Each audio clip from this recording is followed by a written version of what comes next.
Okay, here we go. Clap one on three. Hold on. 1, 2, 3. What's up, everybody? Welcome to this episode of True Crime and Cocktails. We're so glad that you're here. As always, I am your host, Lauren Ash, and as always, I am joined by my co-hostess with the mostess, Christy Oxborrow. How you feeling? Surprisingly better. Hey. I know. It's great, especially because it's really been 24 hours. It's been 24 hours since we Yeah. recorded the last episode of the show. Yeah.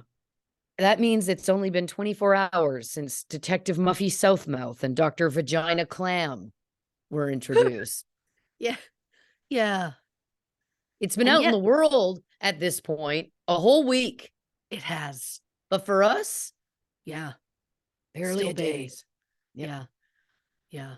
I mean, Yeah. if you hadn't had other plans yesterday, I guarantee there would have been merch by now. Yep. Yes. Oh my God. Yes. I If need a nothing else, flight even or just for something. us. I need to book a flight somewhere so that I have like 3 or 4 hours where it's like I'm stuck on a plane and I can do all the merch designs I want, you know? I love that you're like, I should book a flight so I can work. Yep. Like, where do you want to like book a flight somewhere specific to go somewhere specific? No, once I touch down, I'm back on a plane Yep. to fly home. Preferably I wouldn't have to get up. I'd be like, "Can I just sit here and wait for the turnover to happen?" Can you just clean around me? I This like is that. also why, when you hear that celebrities are in the hospital for exhaustion, Yeah. sometimes I'm like, "Well, doesn't sound so bad," Yeah. you know? Yeah, I get that. Hook me up to an IV. Bring me some bland foods. Let me sleep with fluorescent lighting around. I know it doesn't seem relaxing, but again, I don't know that I would say no to the break. You're going to fall asleep to that gentle mosquito like hum Yep. of the lights. I'm Yes. just like, I would rather not have the IV. But it's like, if you could fill that IV bag with like Slurpee and every once in a while I just squeeze it and it like pops in my mouth, then I'm all for it. Yeah. I mean, if I could have an IV bag just to sweet and sour sauce, I wouldn't be mad at that. Yeah. I would have guessed ranch for you. I'm in a nuggy state of mind. Okay. We get you a beer hat. I'm listening. Instead of the beer, one side's ranch, one side's sweet and sour. You've got the straws and a bowl of nugs in front of you, and then you just nug, and whatever straw is in there, you just go for it. Yeah. Yeah. See, that's $1 million idea. Well, Mostly because I'd pay $1 million for it. yeah. Yeah. Yeah. Yeah. I get that. Today, dear listeners, in the time that you're living in, which for us is the future, Hey. is Valentine's Day. Yeah. How lovely. Yeah, that's nice. I love Valentine's Day, which for many is shocking as a woman who's been chronically single. Uh Repeatedly, long stretches. It's fine. Um, but that's because I view Valentine's Day as about being a celebration of all love. It's not just romantic love. Yeah. I think it's about all love. And I know people like to say it's a Hallmark holiday, but you could argue that all of them are. All holidays are. And to me, I think that it's the part of it that becomes, commercialized is the love, is the romantic love, I think. Sure. I think if we look at it for it at its purest form, celebrating the love between anybody, I think it's less than that. I decorate my house for Valentine's Day. It's nice. Yeah. Mine, um, I realize this is in the future, but I guarantee mine will still be decorated for Christmas.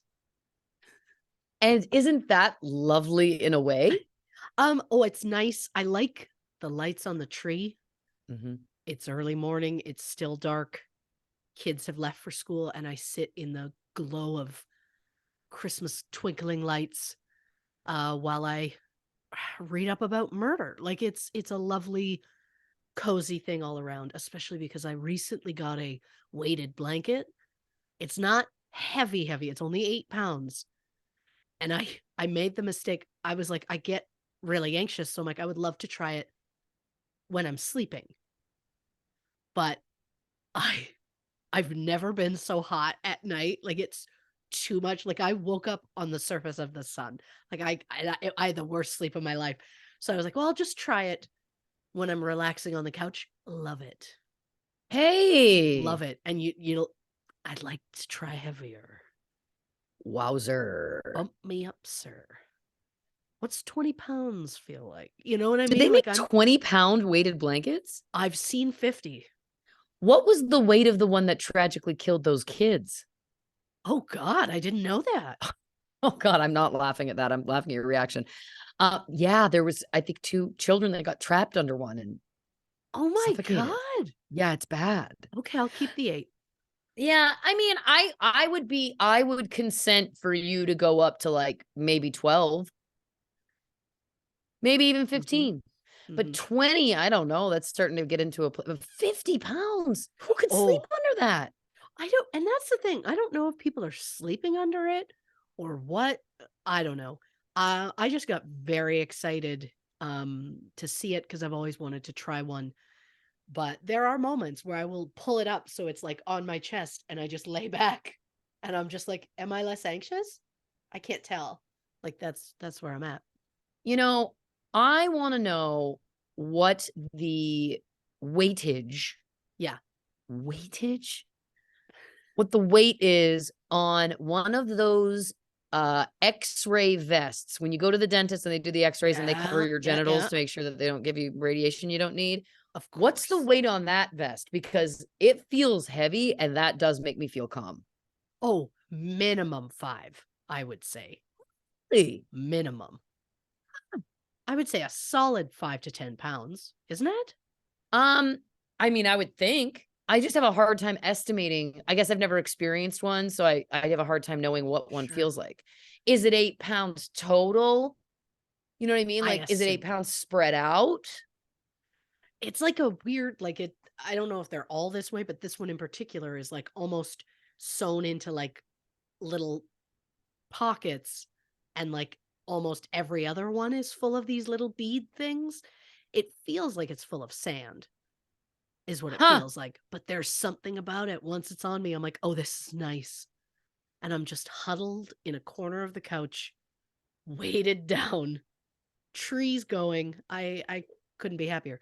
I The tree, though, when it's not turned on, is just a symbol of, as you have quoted before, a symbol of my failure. Oh, And no. I would like it down. The stockings are still hung up. I just have not had time in January, and I was not taking it down in December. No. No. Nothing makes me sadder than when Christmas decorations come down in December. And Yeah. I also put mine up late. I think it was like only a week in advance. So Yeah. they're getting their mileage this season. Yeah. I mean, listen, I feel like it's so funny because for me, it's like I'll hit a day in January and then it's just like, it's got to go down. I don't know why. I Sure. don't know why. But um, yeah, you have me intrigued about the weighted blankets now, but I have to say, Bean, she likes to sleep under the blankets Oh, with me for the first part of the night. Then I think she gets hot because she does eventually crawl out and sure. spoon me on top. Um, but if I had a 5 pound, 6 pound dog under a weighted blanket, I feel like that's a hazard. Oh, yeah. Like, I um initially was like, God, I wonder, because one of my cats is so anxious. And we were like, what would she feel? How would she feel if we put like a tiny corner on her while the rest of the blanket is somewhere else? So she's not feeling the full 8 pounds, but just like put a little on her, see how she would. We thought she'd run. She didn't move. And then we moved the blanket and she like stared at it and like tapped it with her paw. So we were like, okay. So we were going to put it back. And I Googled, like, is there such a thing as weighted blankets for pets? And everything I found was like, watch your pets with weighted blankets. Like, it was, yeah. Wow. Yeah.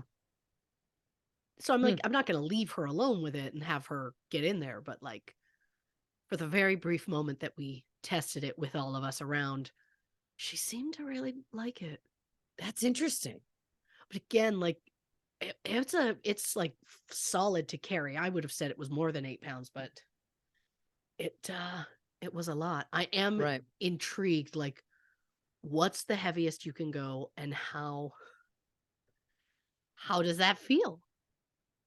Well, yeah. I don't think I could do 50. I don't know that I could get out. Like 50 pounds is no joke to try and like lift. Yeah.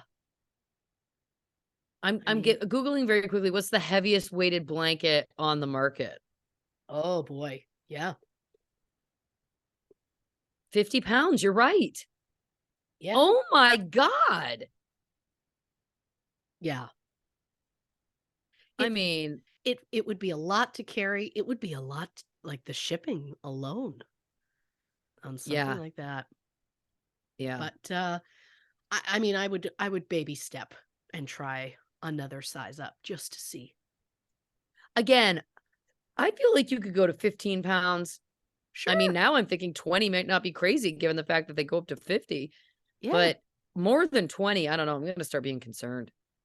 Oh yeah. My biggest concern currently, just because of who I am as a person and what my home is like given my spare time, they the at least the one I use or the one I have can't be washed.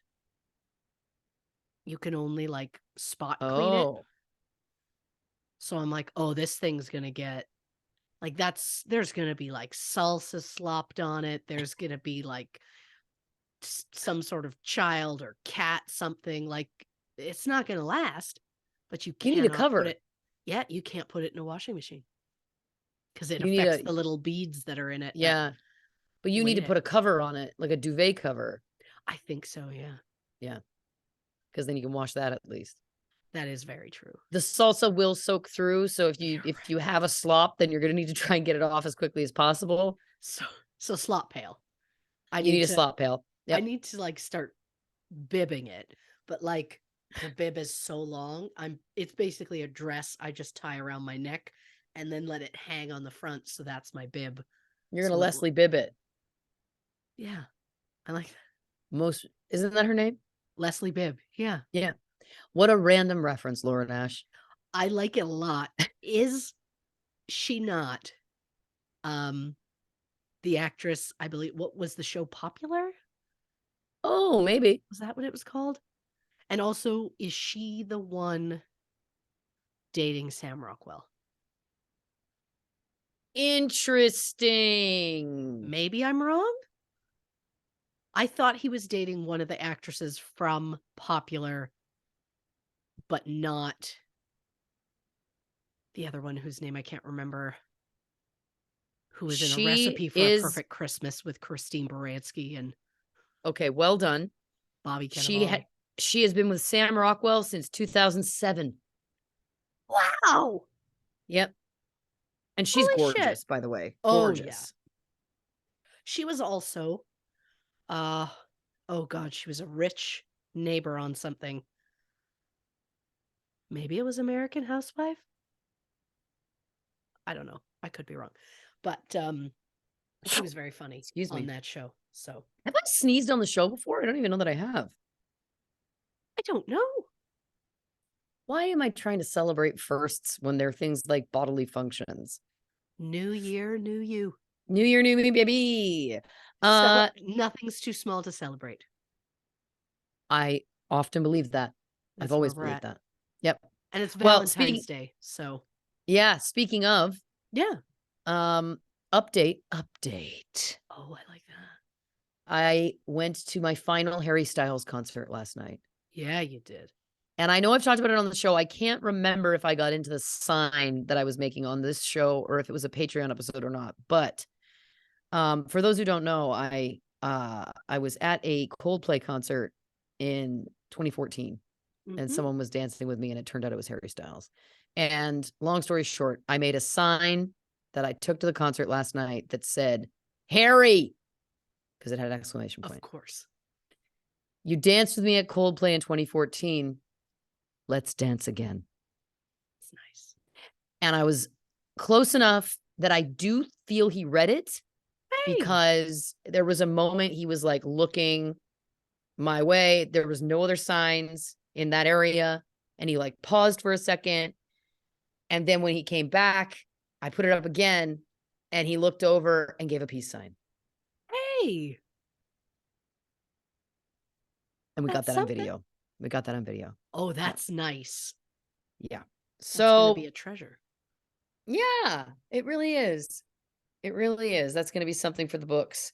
But I will say this, I felt it was the hottest of his stage outfits I've seen yet.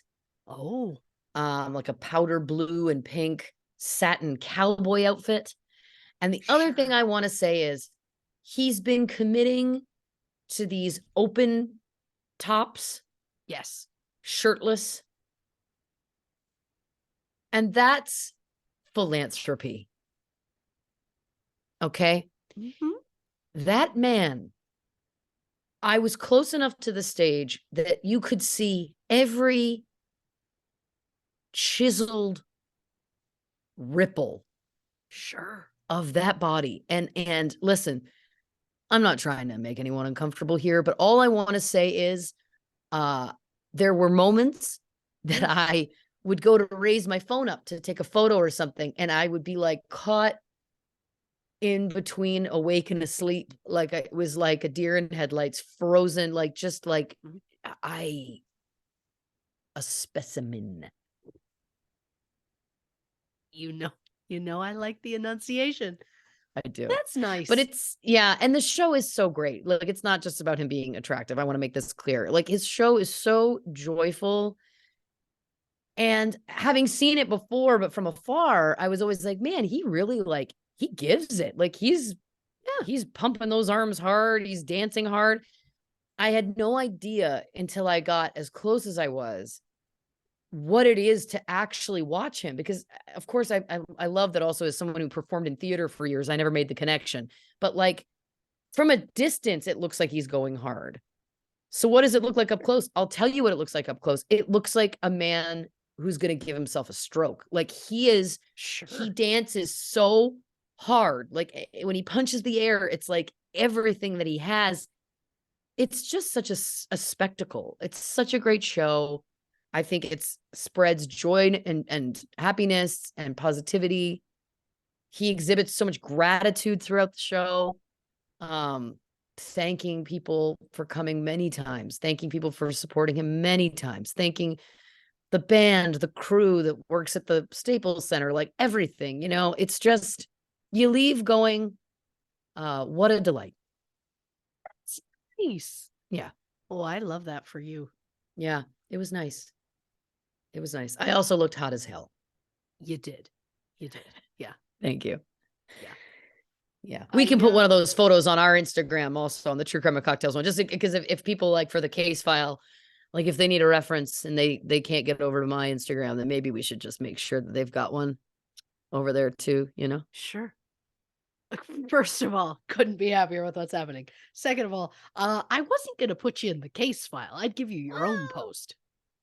I'm not asking for anything special. I'm not asking for special treatment. But do I like the idea of them scrolling through crime scene photos and then you're in I don't need that.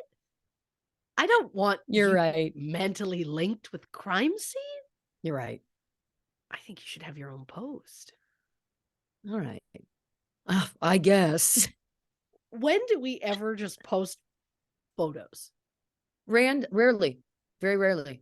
And hey, if you would rather, because this is so further back in time, we can do those posts for your birthday. Hey. And we don't so if you missed it often enough. Right. It would just be a quick scroll back. You're right. There you go, dear listeners. At the time that this will have been released, my birthday will have been 10 days prior. Yeah. You know what's nice is that at this point on Valentine's Day, I'm still in my 30s as of this moment. Yeah. But in reality, I won't be. It's a time of paradox. A paradox of time. It's not so bad on this side. I know. I think I just need to get there. Yeah. Well, I don't even know if I'm there. And I'm over a year there. I didn't have a choice. Yeah. But I think It's for me, it's the anticipation. The anticipation doesn't, listen, I'll be candid. sure. The anticipation doesn't feel great. You know, aging is a privilege. It's an honor. I'm grateful to be here. Yeah. But I don't know. That's a big number. I think it's a Well, big number for everybody, but I think for women, a lot of women, it can be like, oof, you know? well, not to harp on the patriarchy or anything, but we've been taught since we were very, very young. Once you hit 40, well, you're basically over the hill. A good night, lady. Yeah. Yeah. Whereas men have been told their whole lives they age like a fine wine and they only Yep. get better. Yep. Whereas women are told if you haven't partnered up by 22, good Yep. luck to you. Well, I was not partnered up at 22, but it's just back off, people. You know what I mean? Huh. And I'm not meaning like, hey, people listening, back off. I'm meaning people back off the people who are listening. You know what Yeah. I'm saying? Yeah. Like, leave us alone.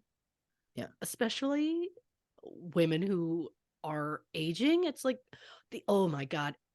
Also, like, how many magazines and like online articles are there where it's like, she's 40, but somehow still hot? Yep. Like, I hate that. Yeah. I I hate hate it. that It's like, too. how is she hot? She's 39. It's like, I can't. I know. Stop it. You're not like she's 99, but still got a banging bod. Like, you're not saying that. You're only saying it when she's like nearing 40 and you can't believe it. It's why there's a stigma about 40. We've always had it.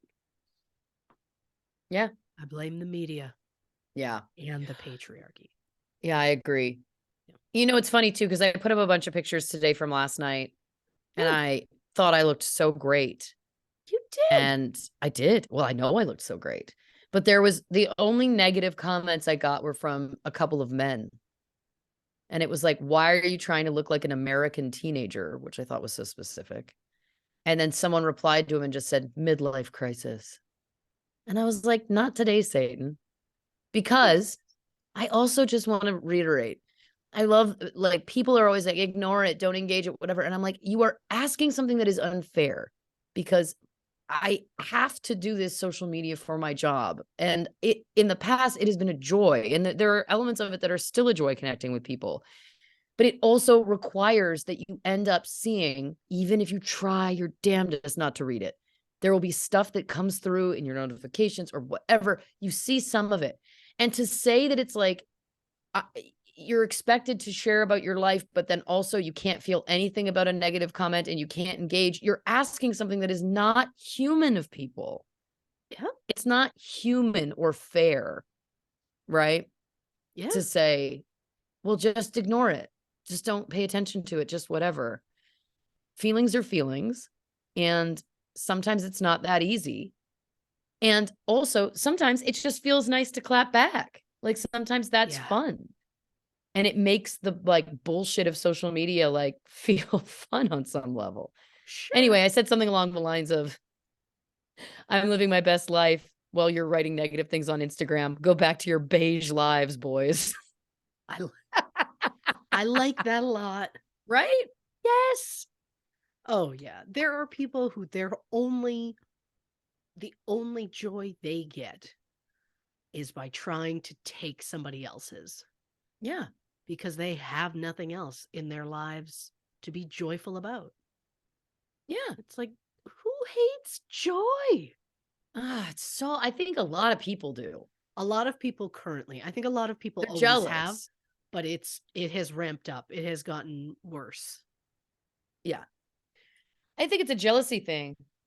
I really do. And I think that it's sad because I think that life tries in many ways to stop us from feeling joy or experiencing joy. Sure. But, you know, then you can just be like me, baby, make it where you can. You gotta put a little magic in a pot, stir it with your stick, and then you gotta brew. Then you gotta joy brew, baby. I don't know what accent was starting to happen there, but I I don't like that it either. turned witch's brew kind of and then kind of swayed into McConaughey. I feel like I was trying to do some sort of, and I don't know where it came or where it went. Well, who seems more joyful than Matthew McConaughey? He seems like he's doing, he's he's doing, remember from Wolf of Wall Street? It doesn't matter. It feels like he tries to connect to his own joy. It does. Yeah. There are some where you just feel it. Jack Black, come on. I'm convinced there is joy every single day of his life. I hope so. Oh, I hope so too. But I think a day where he hasn't found it, he will seek it out and be that for others. Yeah. Is what he seems to me. Yeah. And somewhere in the multiverse, we're joyful together. I truly believe we're kindred spirits. And I think that I would be too, oh God, I'd be too nervous to hang out with him now. But like if I met him like years and years and years ago, we would have been joyful. You think that if you had met him years and years and years ago, was he already famous at that point? Oh, I think if I met him before fame. Before fame. Okay, got it. Yeah, where it was just like where I had not seen the magic yet, but I've seen magic from him. So going into it, I would be like, oh, I'm intimidated by this level of magic.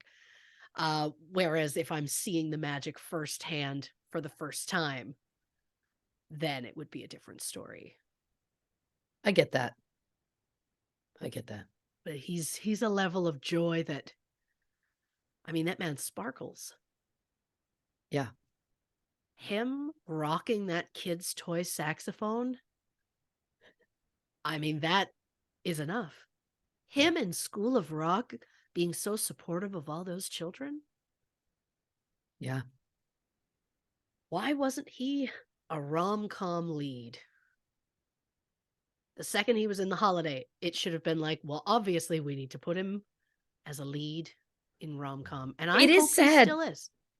It is sad that it feels like his other rom-com shot he got was Shallow Hal, which felt like... I can't. Yeah. Yeah. It's too bad. Yeah. Yeah. Last thing I wanted to say that's connected to this, but before we get into it, there's a documentary called I Love You, You Hate Me. I'm not finished it yet, but it's about the rise of Barney, PBS television show Barney. Yeah. And I find it fascinating along these same themes that we're speaking of, because it really is getting into the fact that it was born out of wanting to do something that was so joyful and so purely loving, that it was really about just that, and how people hated it. Like children all loved it, but adults hated it. And then it got into these like groups that started, these hate Barney groups, where literally adults were writing in and sending 50 cents to join a club that was I hate Barney. And they would have these events where you would go and like destroy Barney toys and stuff like that. And I was like, this to me, this is exactly what I'm talking about, where it's like, what is it about the human condition that anything that seems wholly pure, like really pure love, why is it that humans, not everyone, but there is a part of us that are like, I want to destroy that. And it's the same theme, right? That we're talking about. Me putting pictures up with my mermaid, big curled pink hair and my light up outfit and my like gorgeous makeup, going, oh, I'm living my best life. Somebody's like, it's too pure. I want to kill it. I want to smash it. Like, what is that?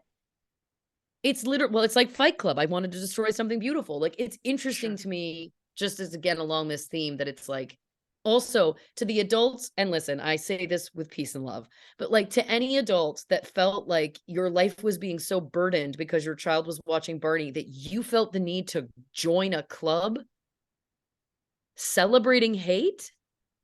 Yeah. Pathetic. Sorry. I'm like, that's pathetic. Just don't pay attention to it. I had no idea. It's no wild. idea it's that people wild. hated it to that level. I get that my children were pre-Barney. Yeah. We were not. Barney was still a thing, I think, when I had my oldest, but we did not get there. It was never a hit in our home. I never bothered trying. Yeah. Now, and Barney, I don't get it. I mean, yeah, he was just trying to be like sweet and lovely and friendship for everybody. So it's wild to me that parents would be that against it. Parents against Caillou makes sense to me because Caillou is horrific. That was one we immediately were like, children in our home do not watch Caillou. Well, I think what's interesting also, though, is that it's like there's a difference between being like, oh, this is terrible, and I'm going to start a club and have conventions that involve destroying effigies of this character. Maybe there are Caillou conventions. I don't know. I could absolutely see it because Caillou is next level. Doesn't get his way, he screams. He throws a tantrum. He's on the ground kicking and screaming. It's like, what are you teaching kids? So Caillou, no. But as much as I greatly, greatly dislike Caillou, I've never sought out a group to hate him with me. Exactly. And, like, burn pictures of him or whatever they do. This is exactly my point. I'm like, it feels extreme. Last thing I'll say, one of the people interviewed who was somebody who headed up some hate Barney thing. Of course. The reason why, he's like, well, I traveled a lot for work when my child was young. And one time I came home from a business trip and I was expecting my child to run and say hello to me. And she didn't because she was too enraptured watching Barney. And I didn't like that. And I was like, this is the most male, and I'm using that term in terms of the patriarchal sense of like, everything needs to serve me. I need to be loved and wanted. And if something stands in the way of me getting what I want, then I am going to start a tantrum that's going to, and I'm going to try and get others involved. Like the level to which the entitlement to me of like, well, I didn't like that my child didn't give me enough attention in that moment. I was just like, that is again, the most like entitled patriarchal, you know? My gut instinct, psychologist hat. I do believe, sir, if you traveled a lot for work and you weren't home very often, which is probably not your fault, and I know it happens for a lot of people, but maybe your daughter, who I would love to know how old she was at the time, but maybe she wanted to stick with the person who's always there for her. She can count on. And I will see your psychologist hat. I'll put on another one and say, sir, maybe the feelings that you're feeling in that moment are actually feelings of your own shame and guilt about being away. Oh, yeah. Yeah. And you are so shameful and feel so guilty that you want to make anybody the bad guy but you. And look, all of that is one thing. But again, it's when you then try and assemble a hate group that I just can't. Anyway, I'm waiting for there to be an element about crime. And if there is, I want to cover it on the show. Because I was like, there has to be something that has happened that is illegal in order for me to have this qualify. But it is a fascinating view. If you haven't watched it, dear listeners, I highly recommend. And I'm not finished it yet, but we'll get there. Anyway. I get it. But look. I can't. I've taken us down. So many things my kids watch that I can't stand. Yeah. Never once have I joined a hate group for it. Well, I don't think you've joined a hate group about anything. Oh, no, that is true. I have not. I mean, again, my youngest, and I shouldn't probably say the name, but I'm going to say it. My youngest is obsessed with these YouTube guys who are like early 20s, and they go by the name Lanky Box. And it's two dudes, and basically they have this series of toys, and they're like the play like they're plush toys or whatever, and they will sometimes play with them, but 99% of their videos are just these two dudes playing video games, talking about whatever, eating McDonald's, and one of the guys screams bloody murder over everything. Like it's always screaming. And anytime he's watching those videos, I'm like, oh, no, mom can't take the screaming. But my child loves these people. And they're the toys, the series of toys. One of them is literally a little stick, and his name is Sticky. And he goes with the little toy can, whose name is Canny. That's not. And a milk creative. jug named Milky, and a rock named Rocky. Like, I can't with this. But they are making so much money because kids are obsessed with it. And you know what? He loves it. It gives him joy. So I'm out. I probably would have loved it when I was a kid too, but the screaming I can't stand. I really can't. But they'll never hear this. Shout out Justin and Adam. My 7-year-old loves you. And Your it feels like items they've are- got a solid business model, is what I'm hearing. Your items are all over my home. They talk about you all the time. And not for me, but I did not start or join a hate group. So there's And that. that's the bottom line. Yeah. Just let people love what they love. Yeah. It's Unless what you so- love hurts people. Yeah. You know, the misogynies, the homophobias, the racisms. Yep. Those things I'm not for.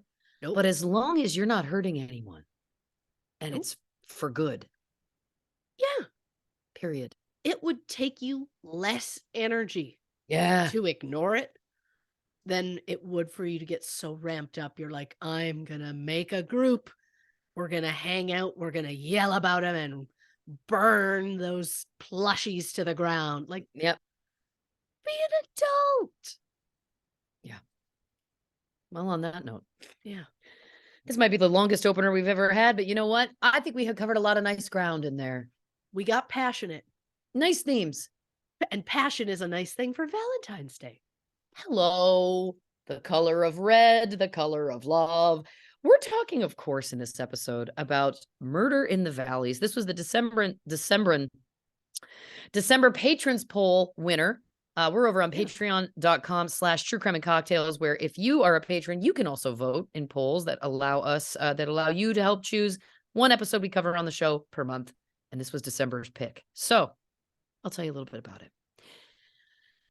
In June 1999, fire crews were called out to a house fire in South Wales. Once the blaze was extinguished, firefighters discovered the bodies of 4 people who had been viciously bludgeoned to death. The case became one of the most controversial murder cases in Welsh history and the biggest murder investigation ever done by the South Wales police. Years later, David Morris was arrested and subsequently convicted of the crime, despite his claims that he was innocent. But is Morris the real killer? Or did police just focus on him so they didn't have to investigate the other suspects, who also happened to be police officers? Christy Oxborrow investigates. Yeah, I'll say it. I didn't know much about this going in. Yeah. But it's very shades of Sophie, A Murder in West Cork. That's what I was just feeling. There was a lot of that kind of vibe to this thing. But well, I also love that when I tried to say South Wales, I somehow went into some sort of British accent and said South Wales. I sounded like Michael Caine. South Wales. I like it a lot. I love Michael Caine. Yep. I love Michael Caine in Muppet Christmas Carol, especially. Yep. And I love, who is it from The Trip? Steve Coogan. And who's the other guy? Oh my God. Why do I not know The Trip? It's two British guys that travel together. Oh shit. I will be embarrassed. But it's the one clip from that. They did a TV series and then they did a movie. But it's the two of them talking about Michael Caine and doing their Michael Caine impressions. Oh, yes. I've seen that. Steve Coogan, Rob Brydon. Yes. I love Steve Coogan. My but that's a whole apologies other to story. Rob Brydon, because Rob, I do believe, hosts oh my God, what is that show called? Fuck, my brain is just destroyed. Listen, we'll figure that out. We can figure that out on the break. Something about a lie. Would I lie to you? There it is. There it is. It's a British game show that is delightful. But the point is, them doing their Michael Caine impressions is one of the funniest clips I love it. I've ever seen. So, God, yeah, longest opener in history. This might end up being quite a long episode. Probably not. We'll see. So, disclaimer off the top. The top at 40 in. This episode Off the middle. right? Oh, there's no way 40 minutes is the middle of our show. Oh yeah, what am I talking about? The I don't- third. Yeah, I don't know if we've ever done just 80 minutes. So, disclaimer that this episode will contain mentions of sexual assault and graphic violence. So, trigger warning for those who need it. And as with my last episode, my apologies if I muck up any of these pronunciations. I'm going to tell you, some of these were tricky, but we're hoping for the best. I did my best. I've written it phonetically. We'll be fine. We're all in this together. Of course. So, around 4 a.m. on Sunday, June 27th, 1999, a call came in about a house fire at number 9 Kelvin Road in Clydach, Swansea, Wales. A neighbor had made the call after seeing smoke coming from this 2-story home. When fire crews arrived, they were informed that the family of 4 who lived at the home were likely still inside. Once the fire was out, the house was still filled with thick black smoke, so it was nearly impossible to see. Firefighters crawled on their hands and knees up the stairs to search for victims. On the landing, just past the stairs, they found the bodies of 2 children and their mother. And in a bedroom, they found the grandmother in her bed. Oh. Efforts were made to revive the victims, but all 4 were pronounced dead at the scene. But as the smoke cleared, crews discovered that it wasn't the fire that killed the family. In fact, all 4 victims had been savagely bludgeoned to death. The victims were identified as 3 generations of the same family: 80-year-old Doris Violet Dawson, her daughter, 34-year-old Amanda Jane Power, who was known more as Mandy, and Mandy's 2 daughters, 10-year-old Katie Jane Power and 8-year-old Emily Jane Power. The murders would come to be known simply as the Clydach Murders. Doris had been living with Mandy for 18 months as she was extremely ill and was considered to be an invalid. At the time of her brutal death, doctors had said that Doris was already dying, with likely just a few months left to live. Oh. Mandy and her ex-husband Michael had been divorced for 2 years. The pair were said to be on good terms. Police believe the suspect attempted to cover their tracks by lighting a fire around 12:30 or 1 a.m. before leaving through the back door. The suspect then returned a few hours later and set a second fire. At 4:52 a.m., a police inspector arrived on the scene. The fire crews explained that this was not a standard fire, but the victims likely met with foul play. 10 minutes later, at 5:02 a.m., the inspector not only left the scene, but also failed to report the deaths as suspicious. Oh my God. There was no sign of forced entry, and no neighbors heard any screams, which you would likely expect if children were watching their mother be brutally murdered. You would think that. In Doris's bedroom, police found a white sock drenched in blood on the bed, which police believe the killer used as a glove. And on the carpet was a men's gold chain that was soaked in blood.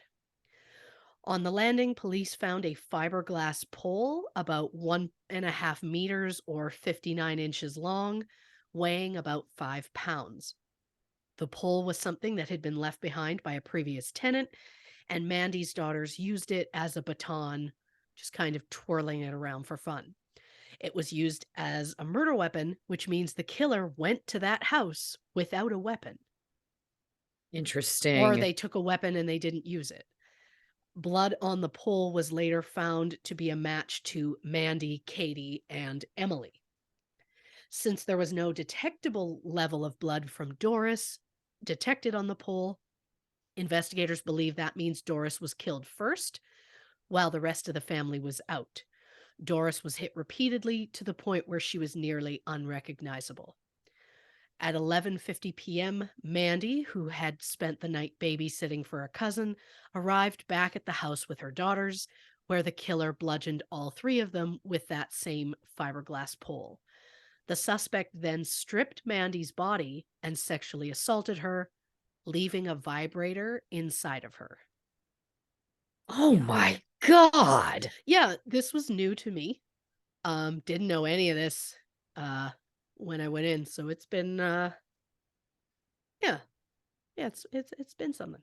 Yeah. Since Mandy seemed to take the brunt of the attack, police assumed that she was the main intended victim.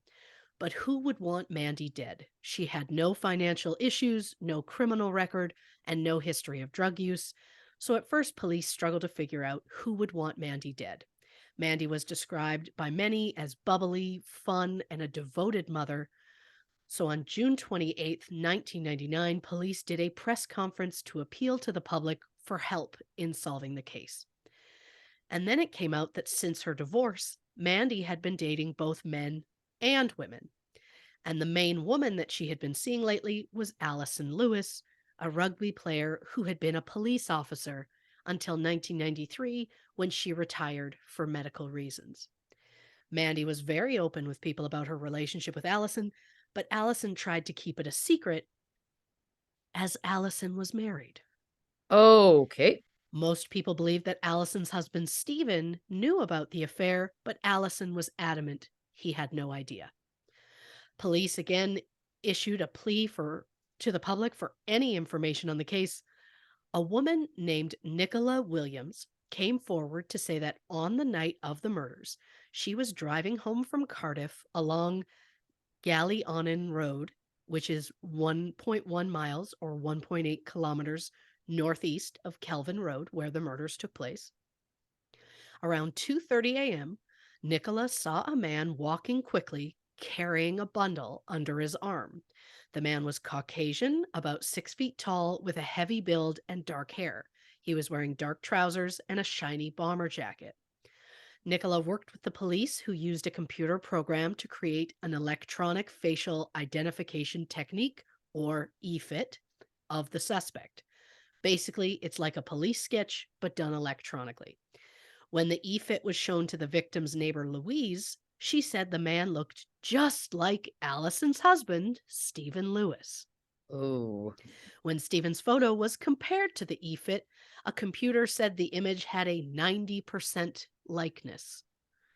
But police were convinced that whoever Nicola saw wasn't the killer because he was seen carrying something and they believed the killer didn't take anything from the scene. Were they convinced that wasn't the killer, or were they just trying to cover for one of their own? Right. Allegedly. Yeah. Police did not share that EFIT image with the public. Ah, boy. They didn't think it was relevant to the case. And they claimed that Allison and Stephen had concrete alibis for the times of the murder. But those alibis were each other. Nope. Allison and Stephen both claimed they were at home in Pontarda all night. But that's only 2.8 miles or 4.5 kilometers northeast of Clydach. So it wouldn't take long to go there and back. Also, I wouldn't call spouses a solid alibi. No. Who else would be quick to lie for you? Allison and Stephen had twin daughters. Neither would want to see the other one go to prison. So it just that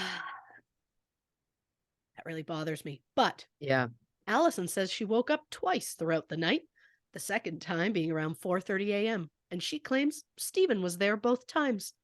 And the police just seem to take their word for it. That is, until about a year after the crime. The victim's neighbor, Louise Pugh, was about 18, 19 at the time. She came forward with new information. Louise said on the day of the murder, Mandy had gone to a store in Summerfield to buy some wine. Mandy believed that Allison was coming over later that night. Security camera footage revealed Mandy and her daughters shopping, as Louise had said. Louise also told police that a few weeks before the murders, Louise heard car tires screech outside. When she looked out the window, she saw a man in black trousers and a shiny bomber jacket screaming at Mandy. The man allegedly said, quote, "Stay away from my fucking wife or I'll fucking kill you." Oh The boy. man left, and when Louise rushed over, she said Mandy's daughters were crying, and Mandy was on the floor, holding her hands above her head, saying, "I think he knows." Louise identified the man as Stephen Lewis. Now, Louise was a very good friend of Mandy's and seemed to be at the house quite a bit, so it's interesting that she waited an entire year before divulging this information to the police. However, she was only 18, I think, when the crime happened, and Louise said her mother told her not to say anything. And if what Louise is saying is true, then I absolutely understand why she wouldn't say anything right away. Who would want to implicate a police officer in a series of brutal murders? Yeah. But did Allison go to the house that night, and did Stephen follow her? Or was Allison supposed to go there and Stephen prevented her from going? There was also the issue of the murder weapon. Louise claimed one day when she was at the house, Emily was playing with that fiberglass pole. It accidentally hit Katie on the ankle. So Mandy asked Louise to take the pole out of her house because she was sick of it.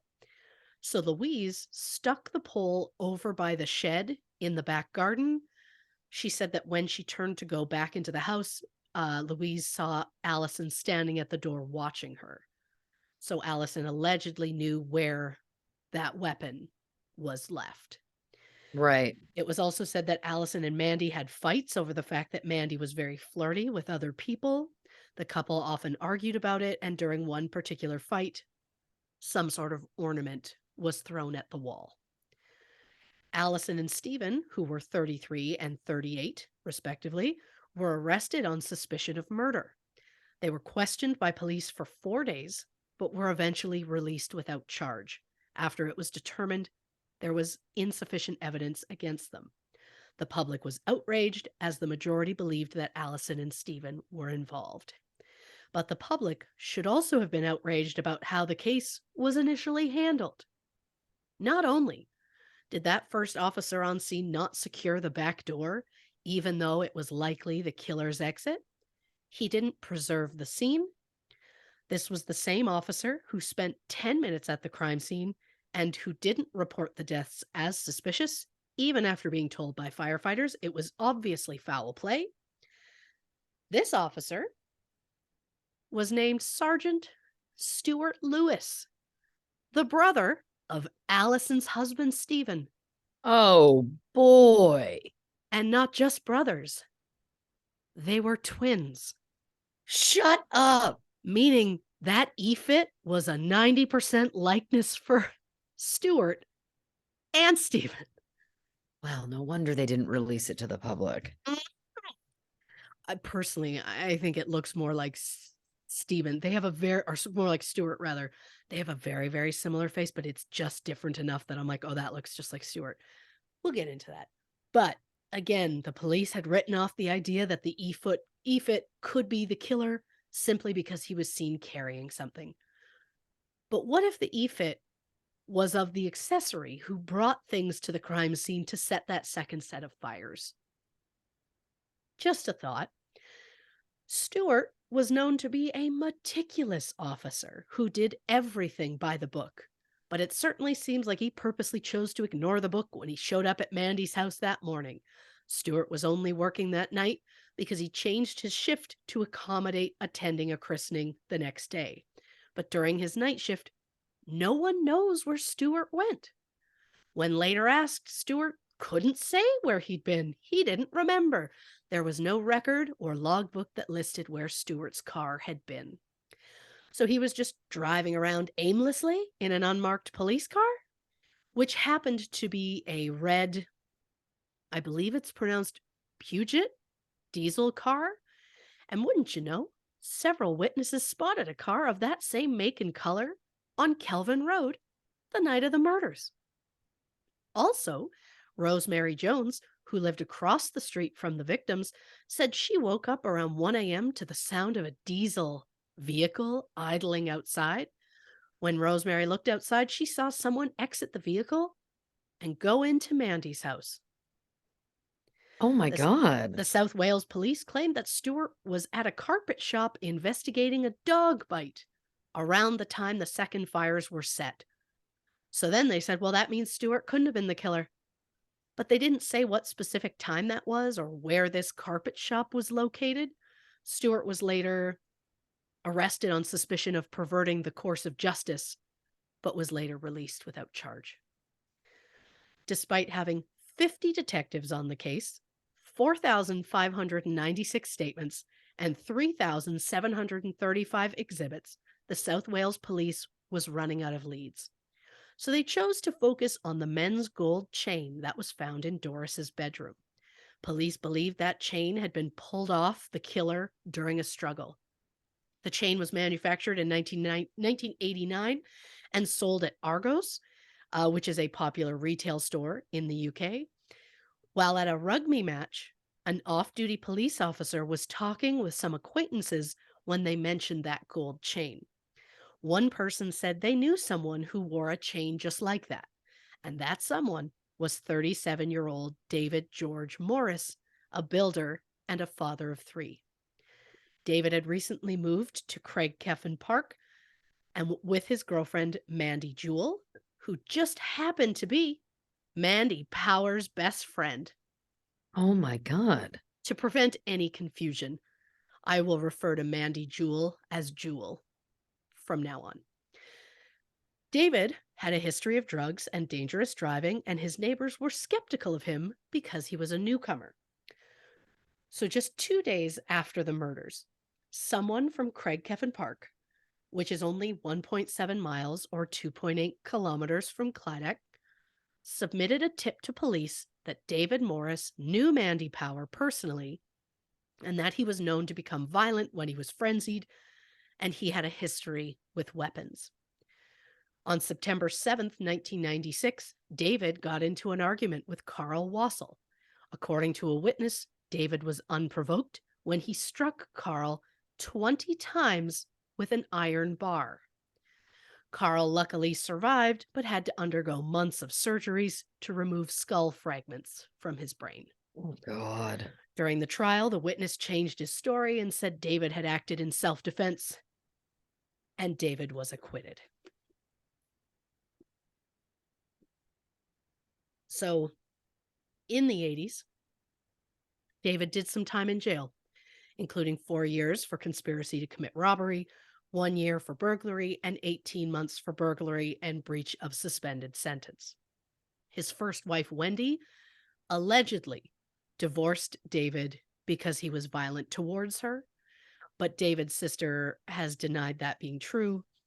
With his previous convictions and the fact that David wasn't exactly well liked, the South Wales police were determined to prove that David was responsible for the Clydach murders.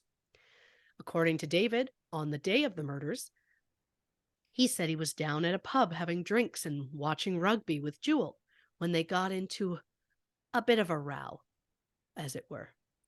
Jewel went home and David stayed out drinking.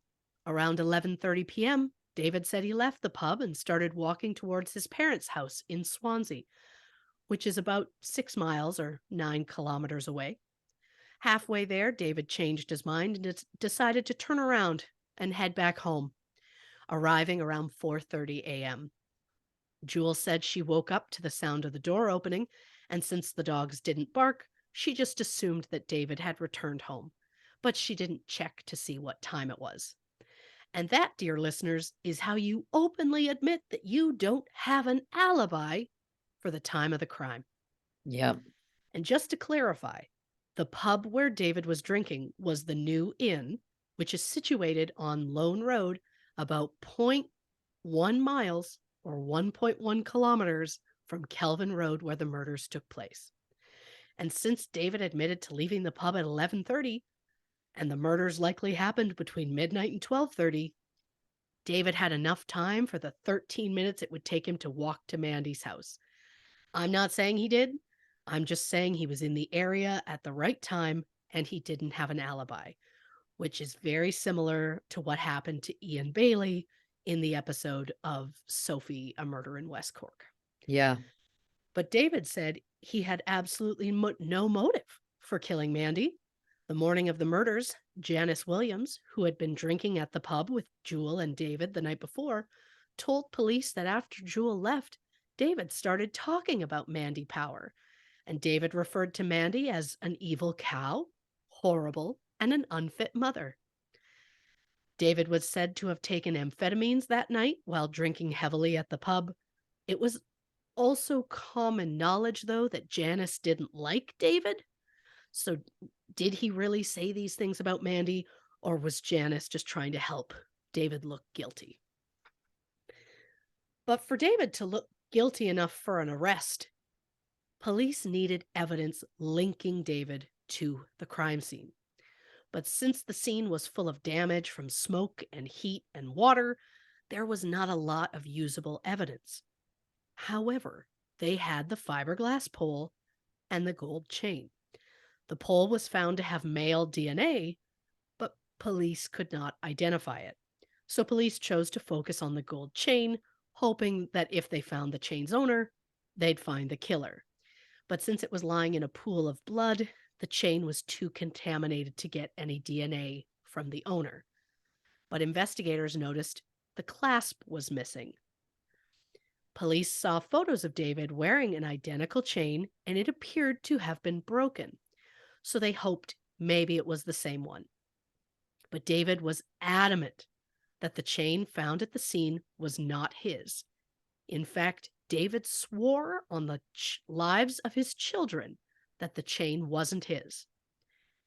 David said he did have one just like that, and he was wearing it on June 26th, but he lost it while working at a building site 2 weeks later.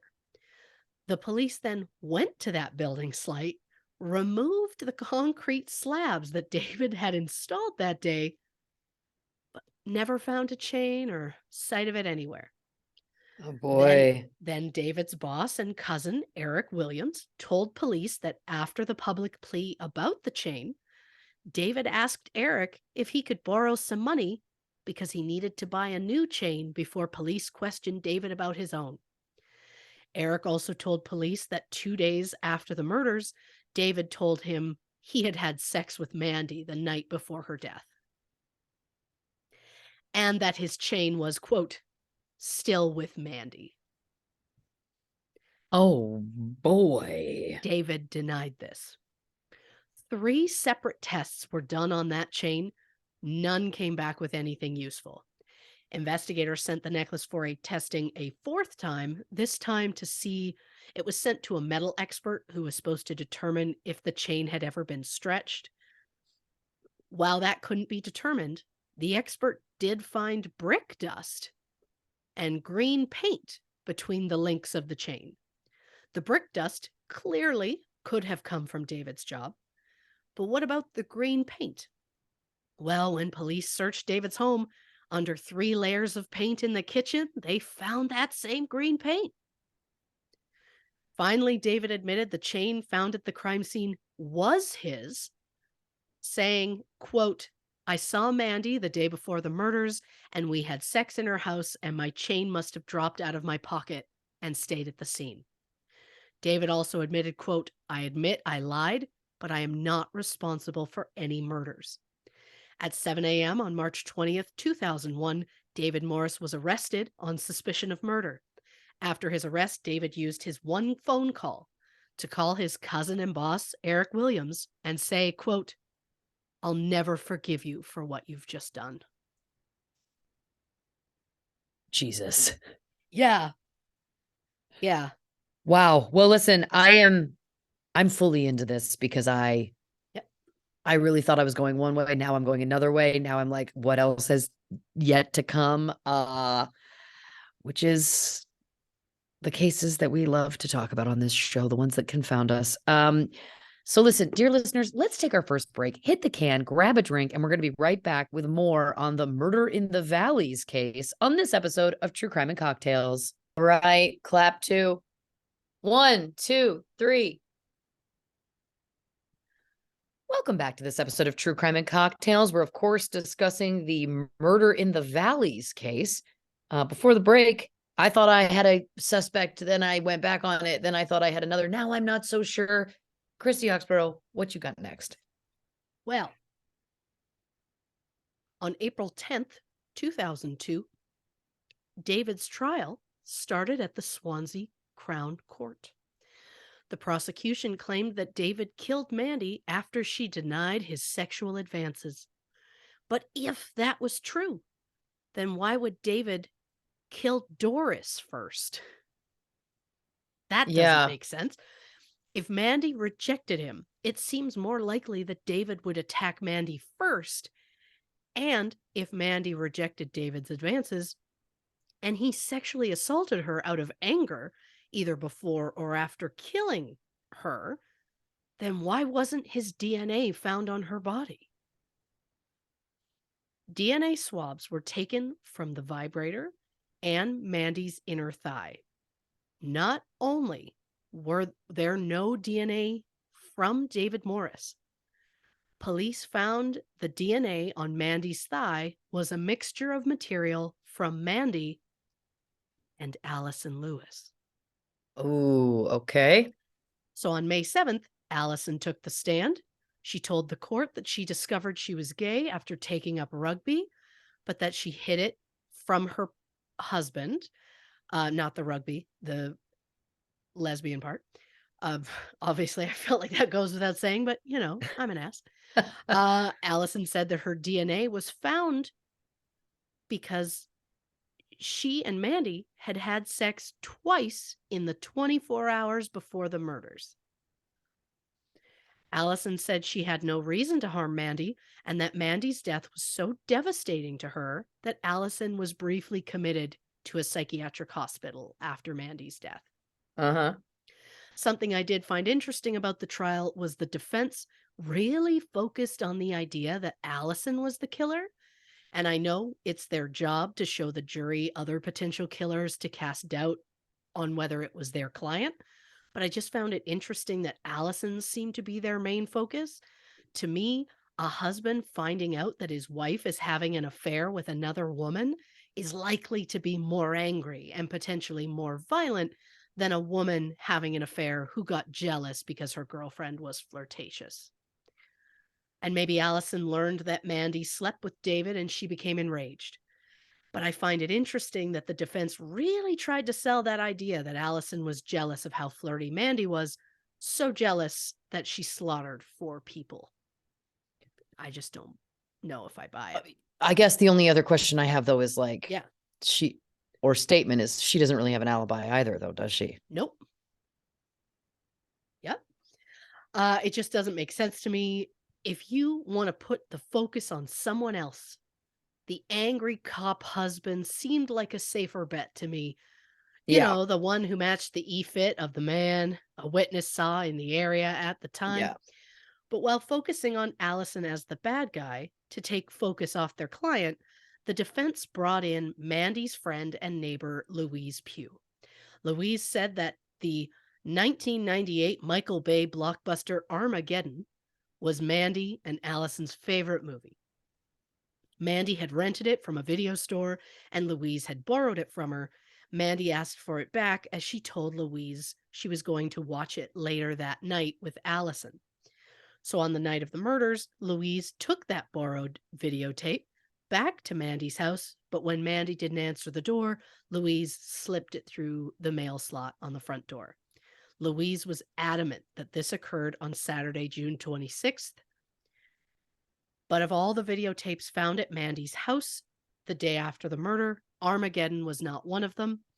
But when investigators did a search of Allison and Stephen's home on July 4th, 2000, they found the rented tape. There was no box, just the tape. It wasn't said if police looked into whether that copy was Mandy's or not. They really implied that that's what it was. But there was a specific number stamped on it, so it would have been very easy for them to determine if it was Mandy's tape or not. The prosecution pushed Louise about the date, trying to make the witness crack under the pressure. Louise ended up cracking, swore at the solicitor, and stormed out of the courtroom. And honestly, I can't say I blame her. She was only like 19 at the time. And I can't imagine what that's like to be, here is my story, and them trying to push to make you seem like a liar. Yeah. And I would probably do the same. During the trial, the jurors were shown the video that was taken of the crime scene, and it was so brutal that one of the male jurors collapsed. Oh my God. Yeah. After 11 weeks, the trial finally came to an end, and on June 28th, 2002, David Morris was found guilty and sentenced to a whole life sentence, which means no possibility of parole. So 2.5 years into his sentence, David's case was brought before the Court of Appeal. His legal team claimed that solicitor David Hutchinson, David's lawyer at the trial, had a conflict of interest because he'd also represented Stephen and Stuart Lewis in all of this mess. And not only that, but the lawyer had made an agreement with the brothers that he wouldn't accuse them at the trial, which is why he pushed at Allison being the murderer and nobody else. Jesus. So I can't. Ugh. A judge agreed that it was a conflict of interest and ordered a retrial in May 2005. But the second trial was basically just a rerun of the first, with one exception. David had admitted to having sex with Mandy at her house the night before she died. However, based on David's phone records, multiple calls were made to David at his flat at the time he was supposedly with Mandy. So David was at home, but I just want to know, do they have proof that David took those calls? It's also possible that whoever called spoke with Jewel, but that particular point didn't seem to come up in court. But again, we're talking landlines here. You don't know who answered the phone. No. So it's just weird that they were like, well, the phone records proved it was him. All right.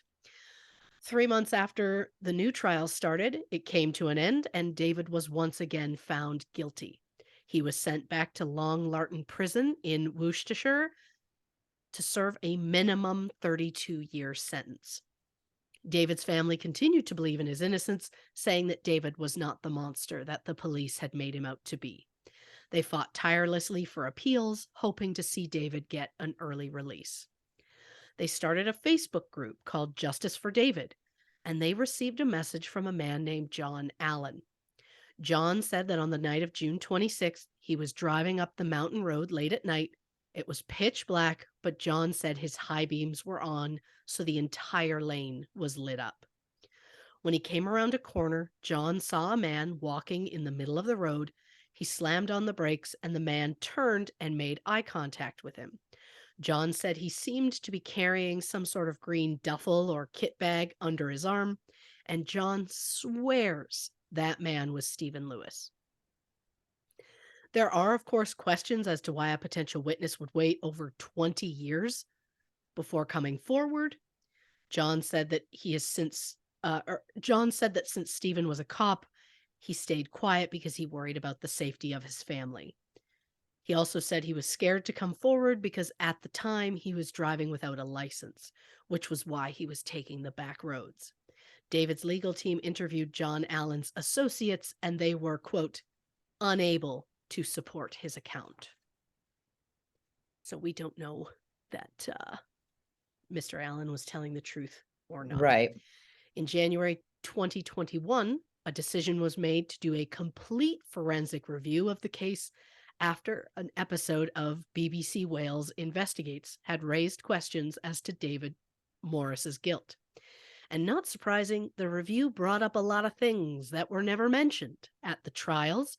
The review was called Operation Dolomite, and it revealed the original investigators seemingly kind of split the investigation into two cases, one against the Lewises and one against David Morris.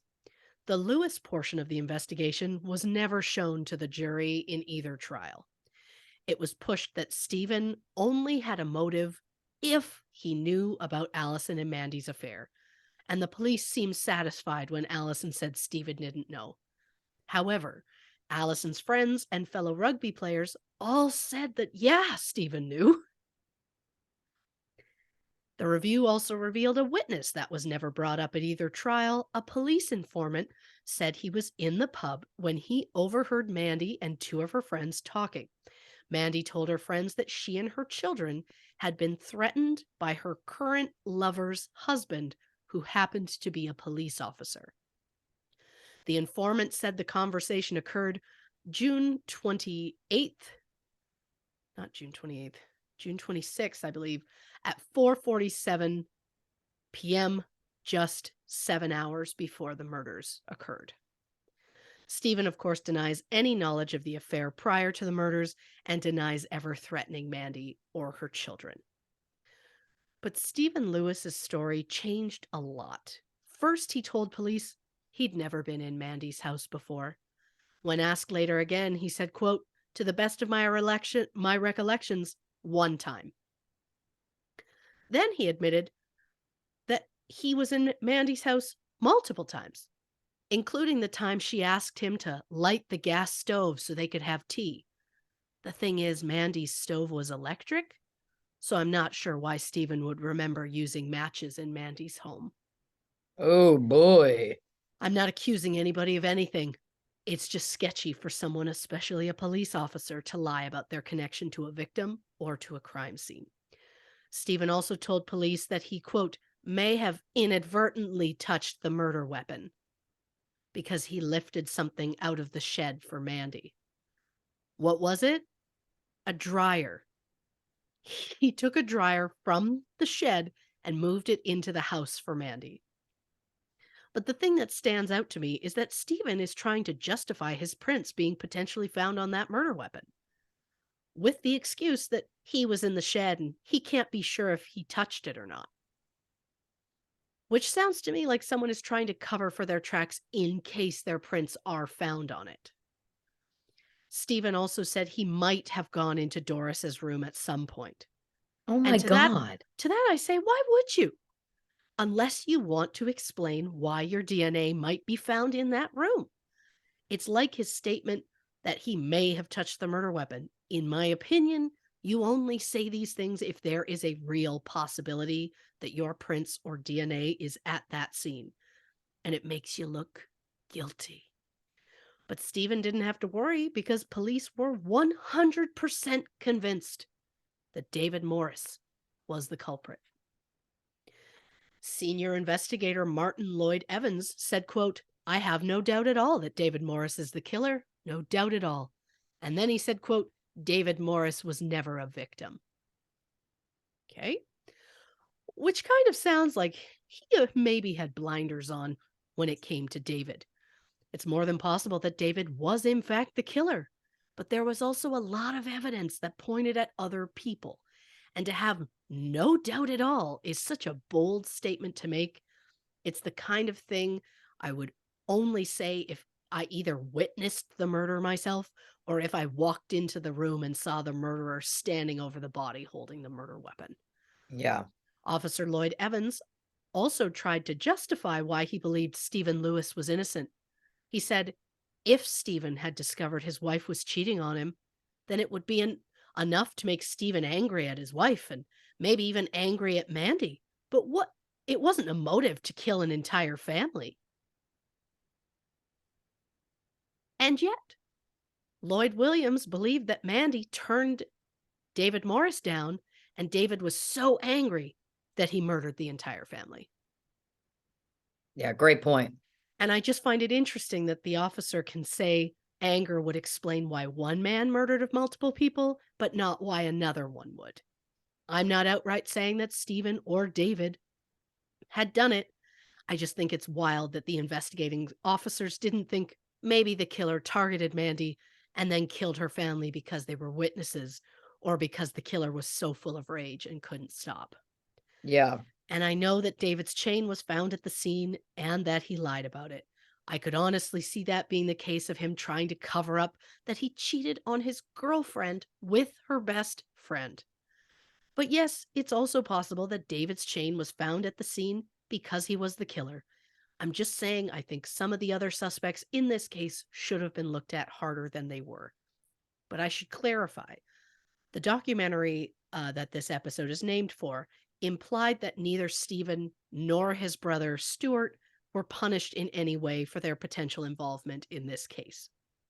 But according to multiple sources, including Wales Online, both brothers were suspended from duty for 4 years. The documentary also claims Stuart was never interviewed by police as a suspect. However, he was actually interviewed 26 times. Whoa!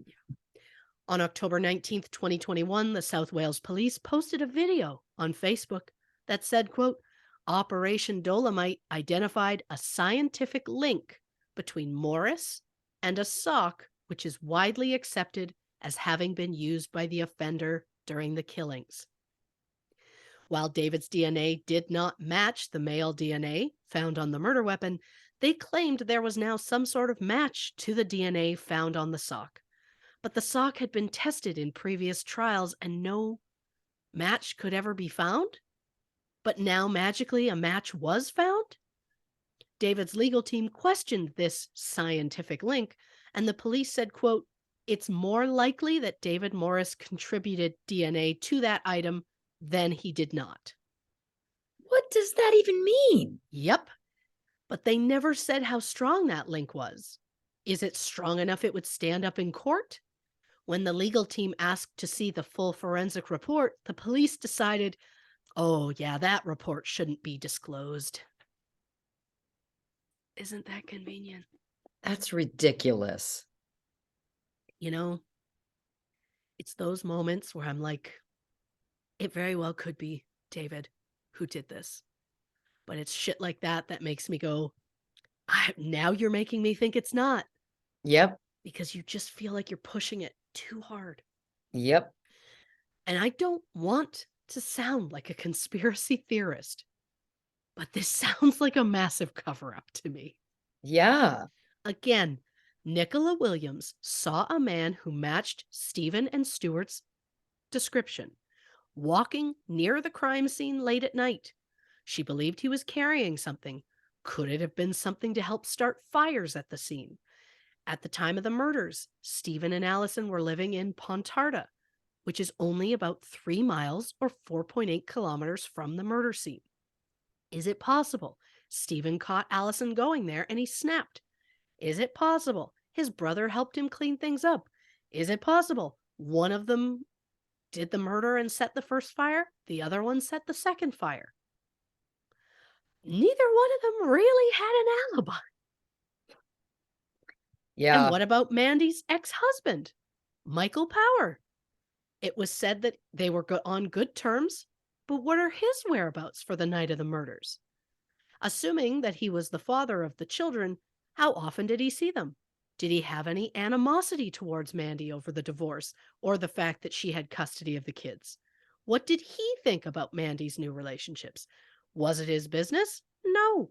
Did it matter who Mandy was seeing? No. But back in 1999, people weren't as accepting of LGBTQIA plus relationships. And I would love to sit here and say that we have come a long way.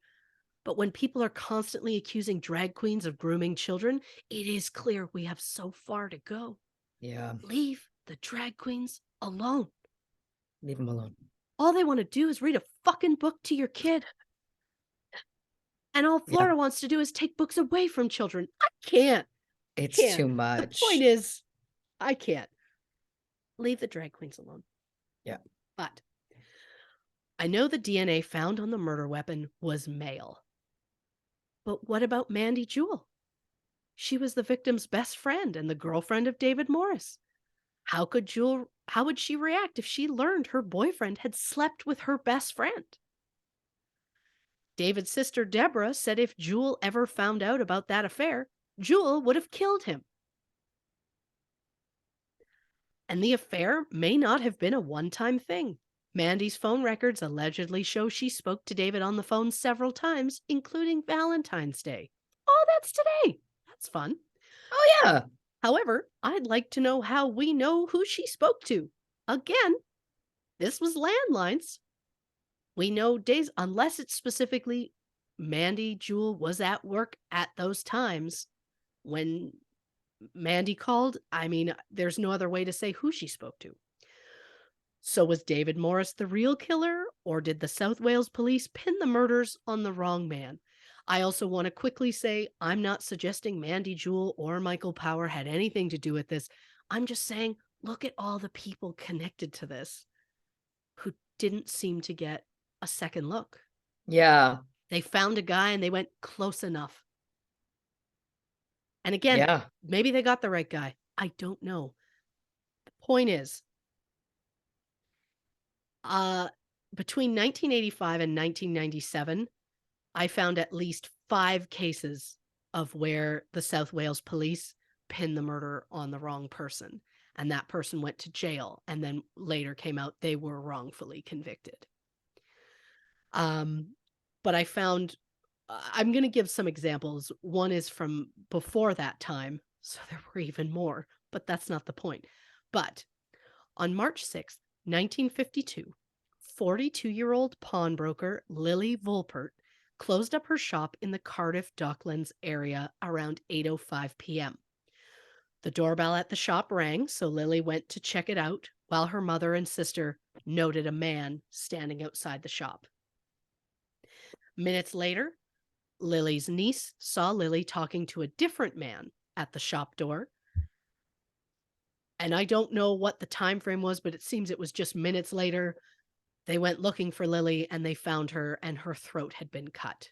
Oh my God. Her killer had taken about 100 pounds from her. Within 2 hours of the murder, police checked the rooms of various suspects, including a 28-year-old Somali merchant seaman named Mahmoud Hussein Matan. Police found no evidence in his room, no murder weapon, no blood-stained clothing, not even the missing money.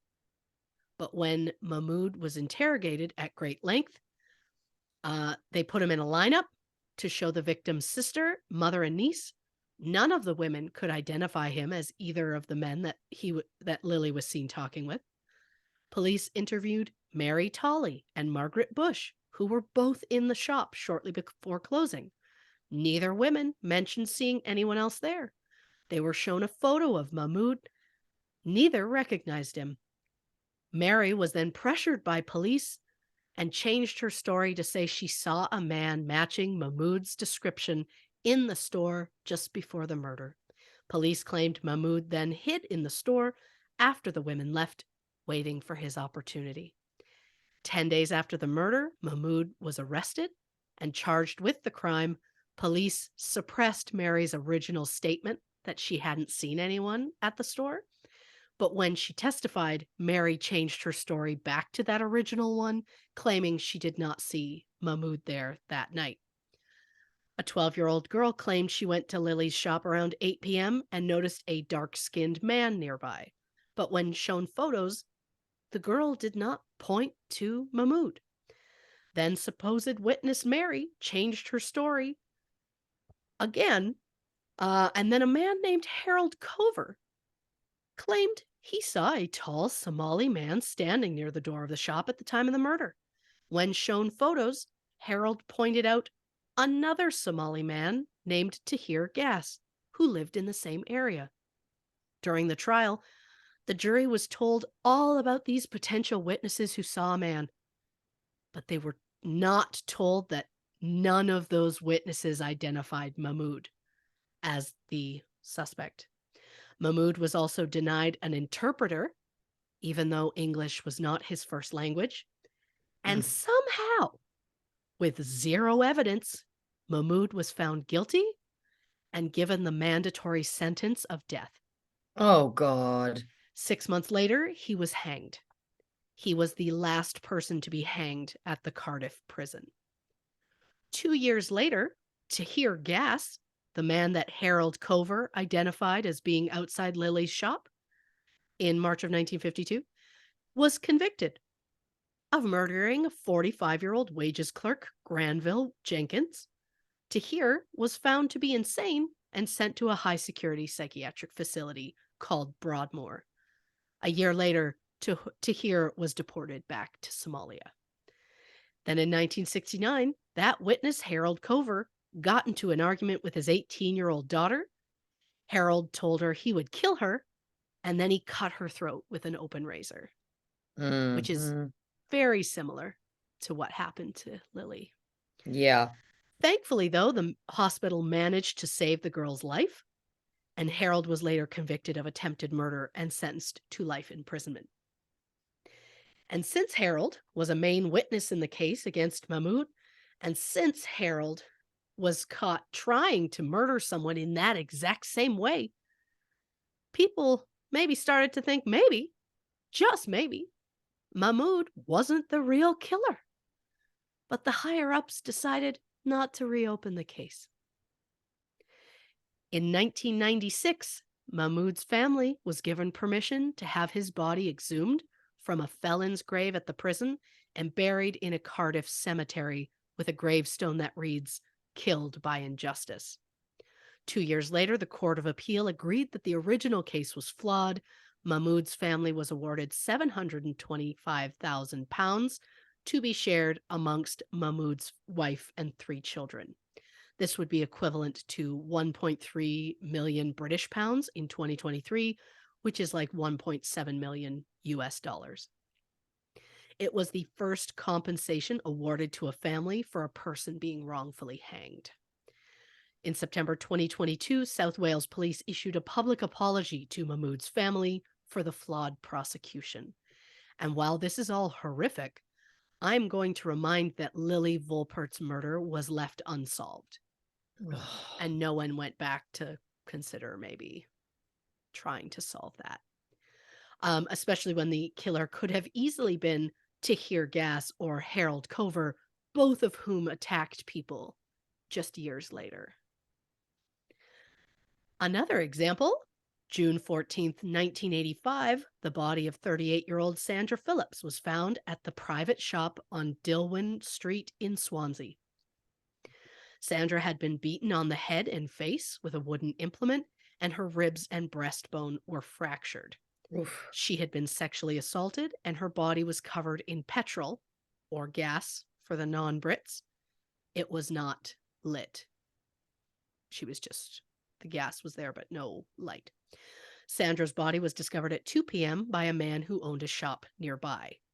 23-year-old Wayne Darvell claimed that he witnessed his 24-year-old brother Paul committing the murder. Paul denied this, but due to his brother's confession, Paul was soon arrested. Despite the scene being covered in blood, when Paul and Wayne's clothing was tested, no DNA evidence was found linking them to the murder. Wayne's story had multiple inconsistencies, such as his claim that he could show the police the murder weapon, but the murder weapon's never been found. Wayne also showed the police a charity collection box, which he claims they stole from the private shop, but that box came from a different shop. Wayne also gave a very detailed description of a St. Christopher medal that Wayne claimed he took from the victim, but Sandra never owned a St. Christopher medal. Wayne later claimed he was forced to confess under duress. During the investigation, 2 officers claimed to have seen the brothers in the area on the night of the murder.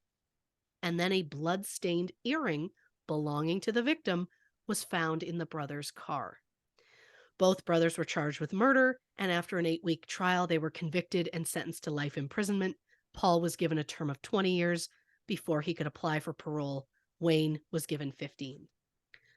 An investigation carried out by the BBC program Rough Justice revealed that Wayne had a bit of a history of confessing to things that he'd never done.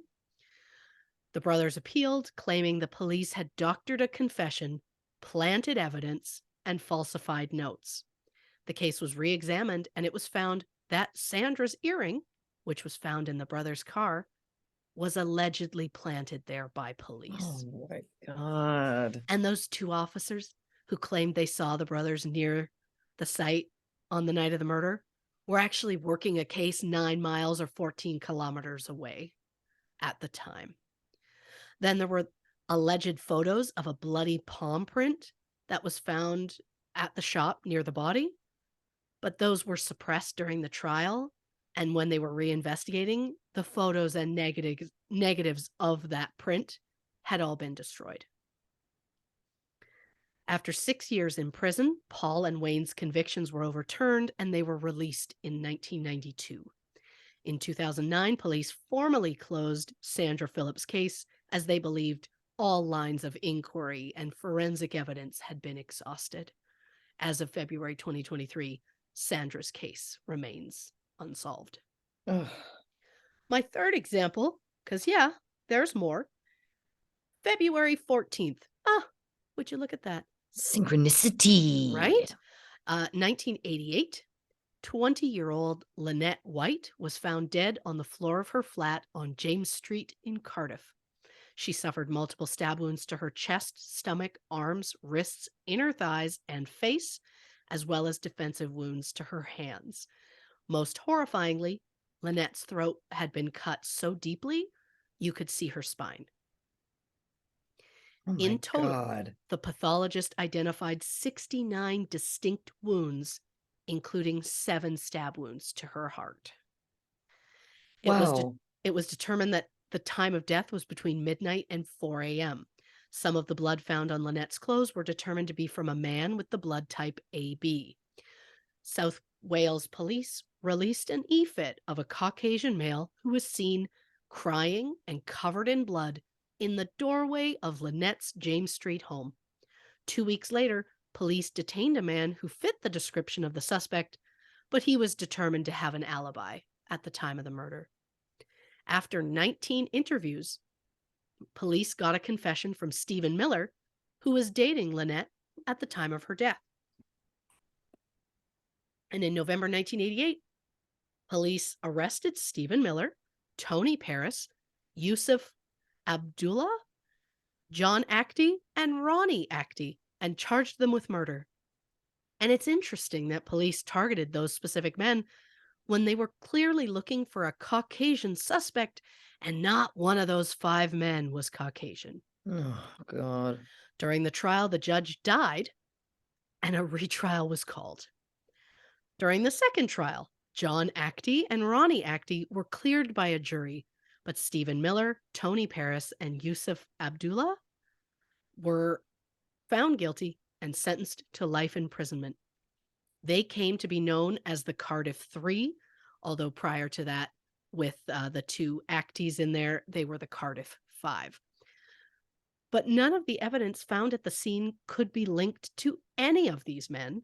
And in December 1992, the Court of Appeal determined the police investigating the murder had acted improperly, and their convictions were overturned. Police claimed the men were released due to a legal technicality, but it turns out the investigation was an egregious miscarriage of justice. In 2004, the Independent Police Complaints Commission began a review of the conduct of the police during the original investigation.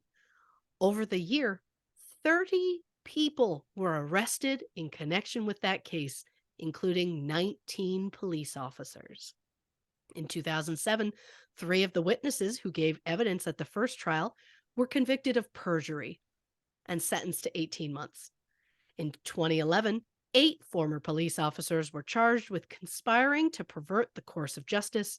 An additional 4 officers were charged with the same the following year. In November 2011, during the trial of the 8 officers, the defense claimed they weren't given certain files from the Complaints Commission. And since the officers couldn't get a fair trial without those specific files, they were all acquitted. And then just 2 months later, in January 2012, the missing documents were found, still in the original box, in what had been sent to the South Wales Police by the Complaints Commission. The 5 wrongfully convicted men were each awarded undisclosed amounts of compensation, but from what I could find, Stephen Miller received £571,000, and Tony Paris was only given $250,000. He spent just 2 days less in jail. so I don't know why he got less than half. John Actie, who spent half the time in jail as his counterparts, settled for £300,000. I don't know why they were all so varyingly different. In happier news, thanks to advances in DNA technology, forensic scientists were able to obtain a crime scene DNA profile in January 2002, and the very profile led police to Jeffrey Gafour, who confessed to killing Lynette in a fight over 30 pounds.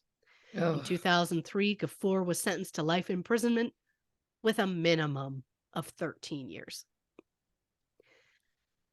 And I know we're not sick of them yet. Yet another example of wrongful conviction by the South Wales Police Force. In October 1995, 21-year-old Diane Jones and her daughters, 2-year-old Shauna and 13-month-old Sarah Jane, were killed during a house fire.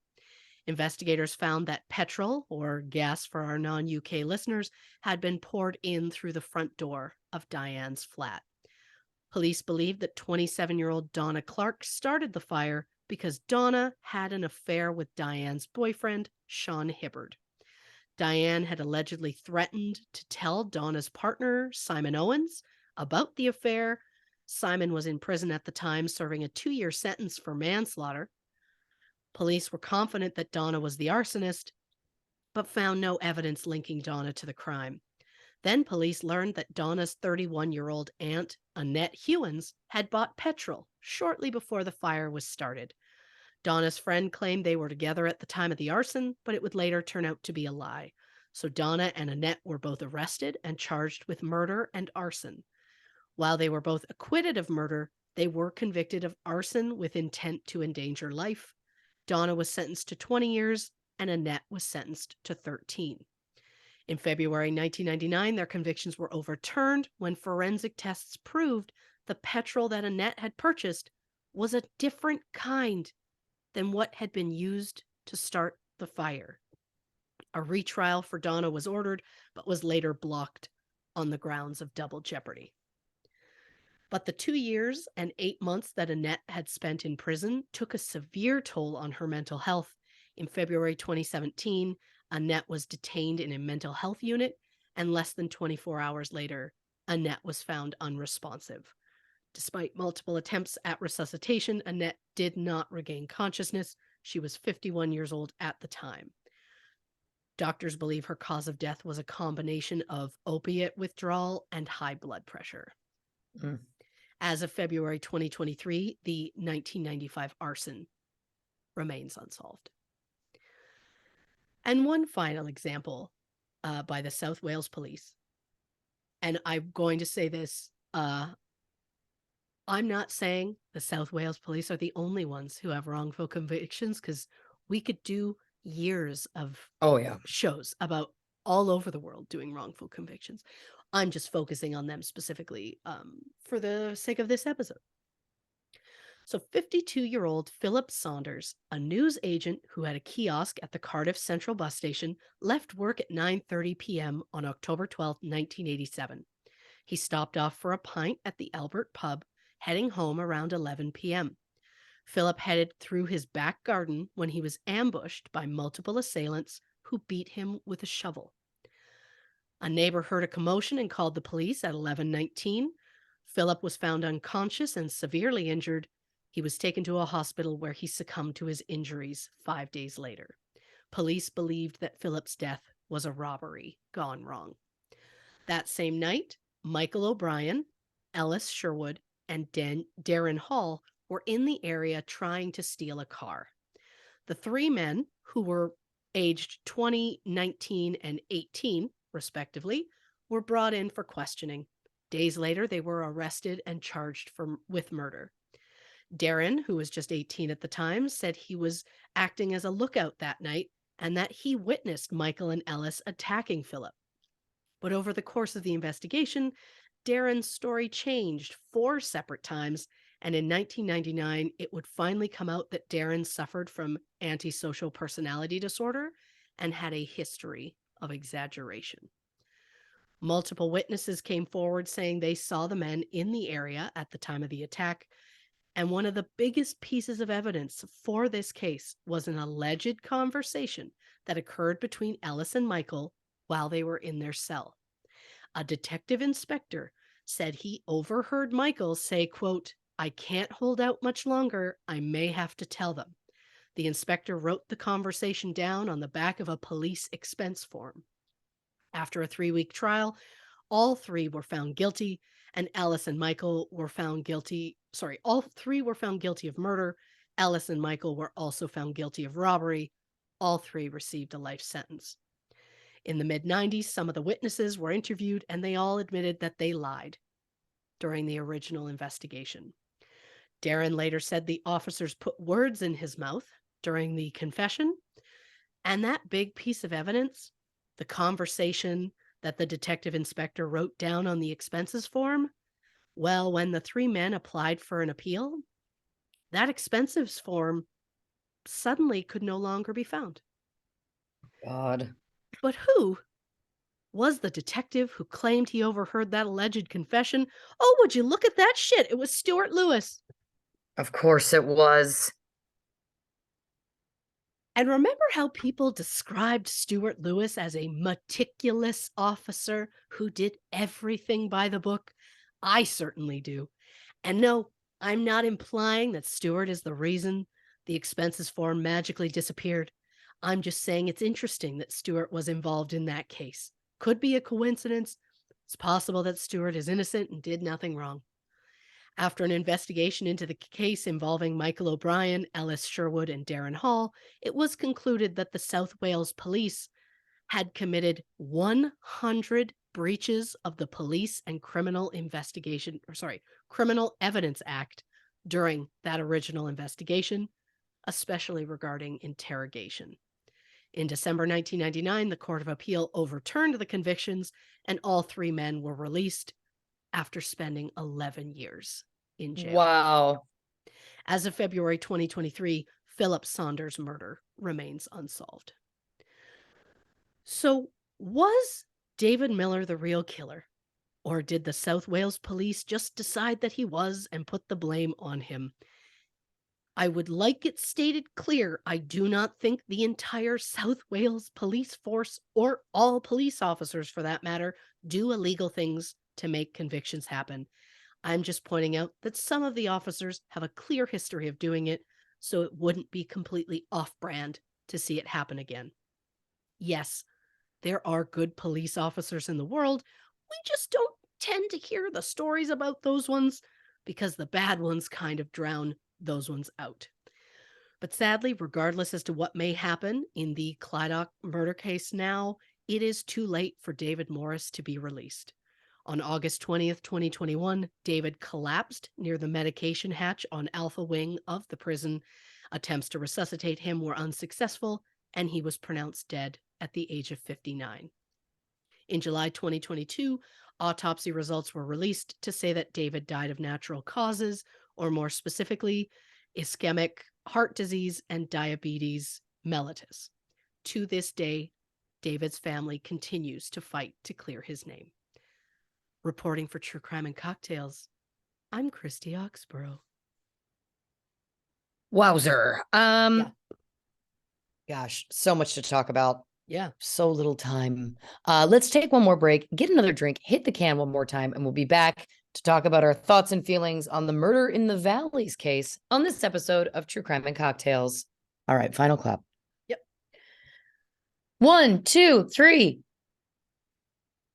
Welcome back to this episode of True Crime and Cocktails. We're, of course, discussing Murder in the Valleys. I have lots of things to say. Yeah. First of all, I wrote down Steve Coogan and just put hearts around it because I love him so much. And apparently I'm 14. I like the energy. Actual bodily harm, grievous bodily harm. Alan Partridge. If I ever get another male dog, he's going to be named Alan. Of course. Yeah. Alan Partridge. Okay. Now let's get into the darkness. Jesus. Yeah. What a terrible crime. Can I say that off the beginning? Yep. I know that we talk about a lot of things on this show, but this one just... Yeah. Because here's what I want to say right off the top. Yep. Whoever committed this crime. Yep. because we know somebody did, obviously. Obviously. Yeah. It feels as though every motive is linked, of course, to Mandy. Yes. The only motives that anyone would have. And listen, I don't want this to sound like I'm saying, like, only do one murder. Please don't do any murders. Please don't do any violence. That's not what I'm saying. But it is so vile to me and extreme that this person killed not only her children, but her elderly, essentially invalid mother, for lack of a better term, who's, I'm guessing, was some level of bedridden. Yeah. It's so awful and is, psychologist hat on, like, overkill. Like, there's so much rage that would have to be a part of this. Because even if it was one of those things where the person got there early, grandma's awake, grandma, it sounds like, probably wouldn't have left that room. So maybe she heard someone enter the home. She's starting to panic. This person's like, well, I have to eliminate this. Horrifying. Then again, it's like, we don't know in what order he necessarily killed Mandy or the children, right? Right. Again, either way, he, she, or they did the murder. But either way, it's like, why did you have to do this in the home if you had so much anger? Because this has to have been premeditated, it feels. Yep. Why bring them all into it? Why kill all of them? Like, that just feels to me like, okay, you don't want the children to be witnesses, so you have to kill them too. I mean, I guess, but it just feels like this is tapping into something that's so much bigger than I feel like any of this investigation led itself to. Like, it feels to me, the way that they were handling this investigation, from what I'm gathering from you, I don't feel like they really ever looked at the fact that it's like, this is a horrific crime that is dealing with somebody who has a deep level of anger and possibility to reoffend. Yes. Again, speculating, what we know that some of these suspects have a history of violence, but also, like, it's just odd to me that that was never a part of the, big broad strokes of the investigation. And when you then know that some of the suspects were involved with the police, it just feels like there's a reason why it was like, we're kind of glossing over this whole thing. Yep. That's my first point. The fact that someone lit a first fire and then came back and lit a second a few hours later. Again, that's someone, it feels like, that's really trying to cover their tracks. Yeah. I also just want to say, because we also know that David's DNA allegedly being on the bloody sock, which they were like, well, we can't, we're not entering it or whatever. Let's say for a second it was found on the sock, even though I don't even believe that it was, but let's say that it was. Sure.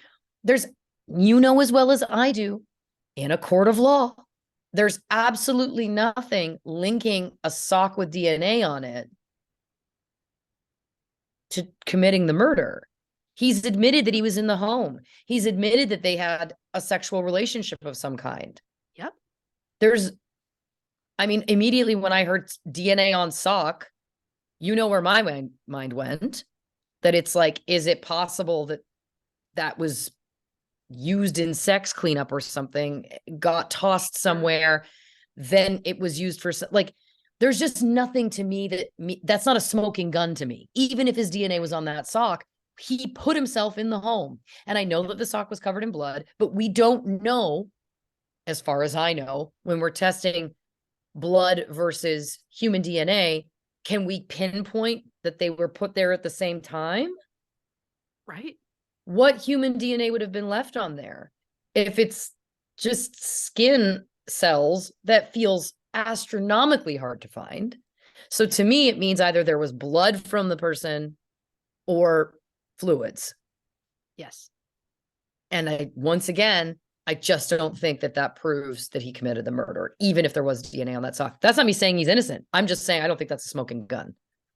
Right. Oh, I also which I know think, was what are the odds that, oh, his he matches, he can be scientifically linked to that sock, but can't be scientifically linked to the male DNA found on the murder weapon. exactly. It's And just, I want to know what the DNA is they're pulling. yeah. Because as far as I know, we're looking, when we talk about DNA forensics, I'm not calling us experts. I'm not calling myself an expert, but like if I touch my laptop right now, Yeah. could there be traces of my DNA on there? Maybe, but real trace. Like to me, it's like DNA is hair, saliva, Sure. blood, semen, fluids. Those are the things that we're pulling when we're pulling DNA. Sure. I don't know that, are we? Like I touched this and my DNA's on it? Like I don't think that it's that minute when also we're talking about things that have been through a fire. Yeah. So I understand you pulled me male DNA from that poll. I would love to know what it was. I would love to know what kind of DNA, what was the source? Yep. Again, blood, hair, fluids. What are we talking here? Because again, that changes the whole thing. I just assume sweat, but I don't know. But again, it just feels like that would be so trace. Like and maybe that's why they could say it was male DNA versus who it actually was. But Sure. I just don't know. It just feels it all. Well, listen, here's the understatement of the century. It just all feels off. Yeah. Oh yeah, there's so You much of know? it that I'm like, you start it one way where you're like, oh, I feel this way about who I think did it. And then you're like, well, after the investigation, it just hard feels like it's not the way you thought it was, No. because you feel like the police are forcing you to look a different way. Yeah. The fact that the police tried to say the suspect or the potential suspect was seen carrying a bundle of something and that proves that it couldn't have possibly been the murderer is the most Yeah. asinine thing I've ever heard in my entire life. Yep. How do you know what this person was carrying or not? It doesn't matter if they found the murder weapon on site and then also brought something else. There's a million things this person could have been carrying. That is not exonerating evidence, period. No. Full stop. That's the No. most ridiculous, infuriating thing I think I may have ever heard on this show. And I'm not even kidding. But again, it's the fact that leads into that EFIT image that obviously looked like the twin brothers and it never being made public. I'm sorry. I think it's safe to say they didn't release it because it looked like a police officer. I think we can say that. Oh, I almost guarantee that's why they Right. And that's didn't. not me saying that he's guilty. And that's not No. me saying anything else. That's me saying, like, there's no other motive to not release the image. No. It's crazy.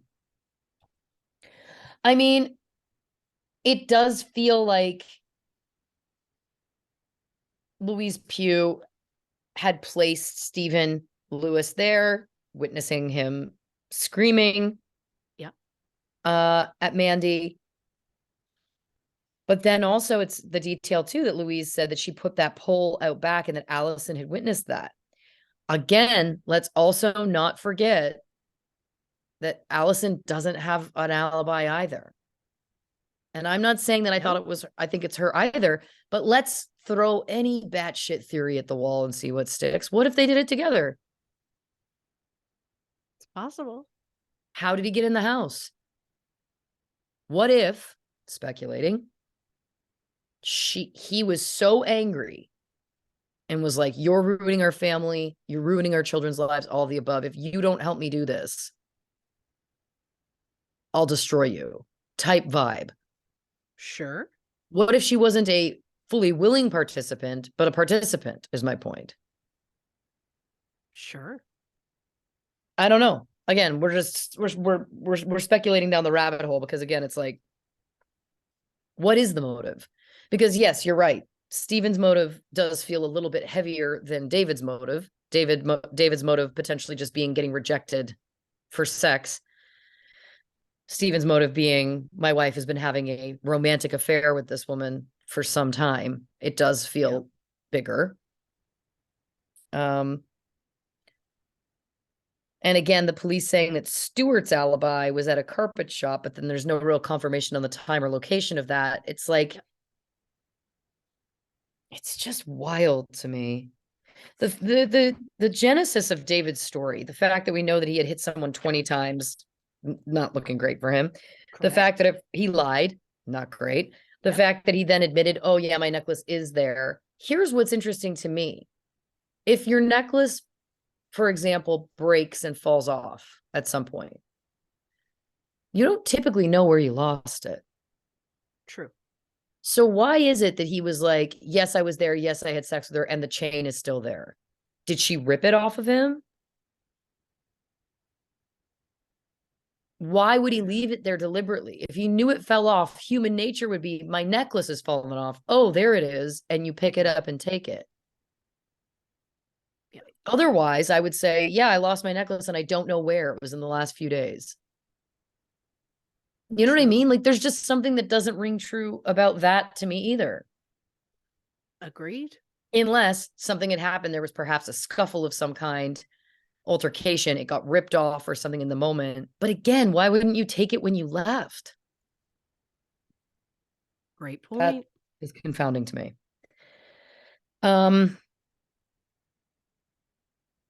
The only other thing I will say about David being a potential suspect, yes, is the specific that he had taken amphetamines that night.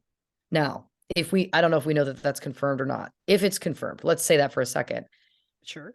I do feel like this crime does feel like something that I could see a substance being involved, and a substance like amphetamines, which are that's a huge upper, you know what I mean? Like, and it can raise you high in happiness. It can raise you high in rage. You know what I mean? Like, yeah, that does feel like more than just like, I'm going to go over there and I'm going to murder all of them. That's a pretty extreme. The idea of a substance being involved like an amphetamine just makes me go, well, I could see it escalating in the moment. Maybe it wasn't the intention to kill any of them. Maybe it was a confrontation that then went nuts. I don't know. But again, just something to point out. The story of these trials is wild to me. The detail about the rental tape is interesting. The fact that that police informant said he overheard Mandy say she and her kids had been threatened by a cop husband of her girlfriend on the day of the murder. Either that's a lie completely from whoever this informant is, or that feels like a bigger smoking gun to me. If that's a credible witness that we can actually place there, yeah, I don't know. Here's the other thing. Now, the specifics of Stephen saying he had never been to the house. Well, actually, I'd been many times, right? Yeah. And then, oh, well, my fingerprints actually could have been on that murder weapon because I might have touched it. I don't know. Oh, and I actually probably did walk into Doris's room once. That to me, why would you go into her room? Yeah. Why? Why? Why? You're saying that this is the lover of your wife, correct? Yep. I don't know. If I would be more likely to believe if he was like, I may have been in Mandy's bedroom. Totally. If it was like, because I went there and I confronted them or whatever. Right. But why you would have no reason to go in her mother's room. No. No reason. No reason. Creepy. And also, I love that he was like, oh, I was there. She lit the stove to make tea. And then you're like, well, she had an electric stove. So that must have been a pretty hard feat. My question there is, what's that story? In what context were you over for tea at the house of your wife's secret lover? Why? When? And also, that starts to kind of blow her lover, whose name is leaving me at the moment. Allison. Thank you. It starts to blow Allison's story out of the water that he didn't know. Yeah. So what context would there be for him to be there? If, you know what I'm saying? Yep. It's very odd. I also love that the doc didn't say that they had been suspended, but they actually had been suspended for 4 years, which is a long time. Yeah. And also the doc said that Stewart, I believe, had never been questioned by police, but he had been 26 times. Yep. Wow.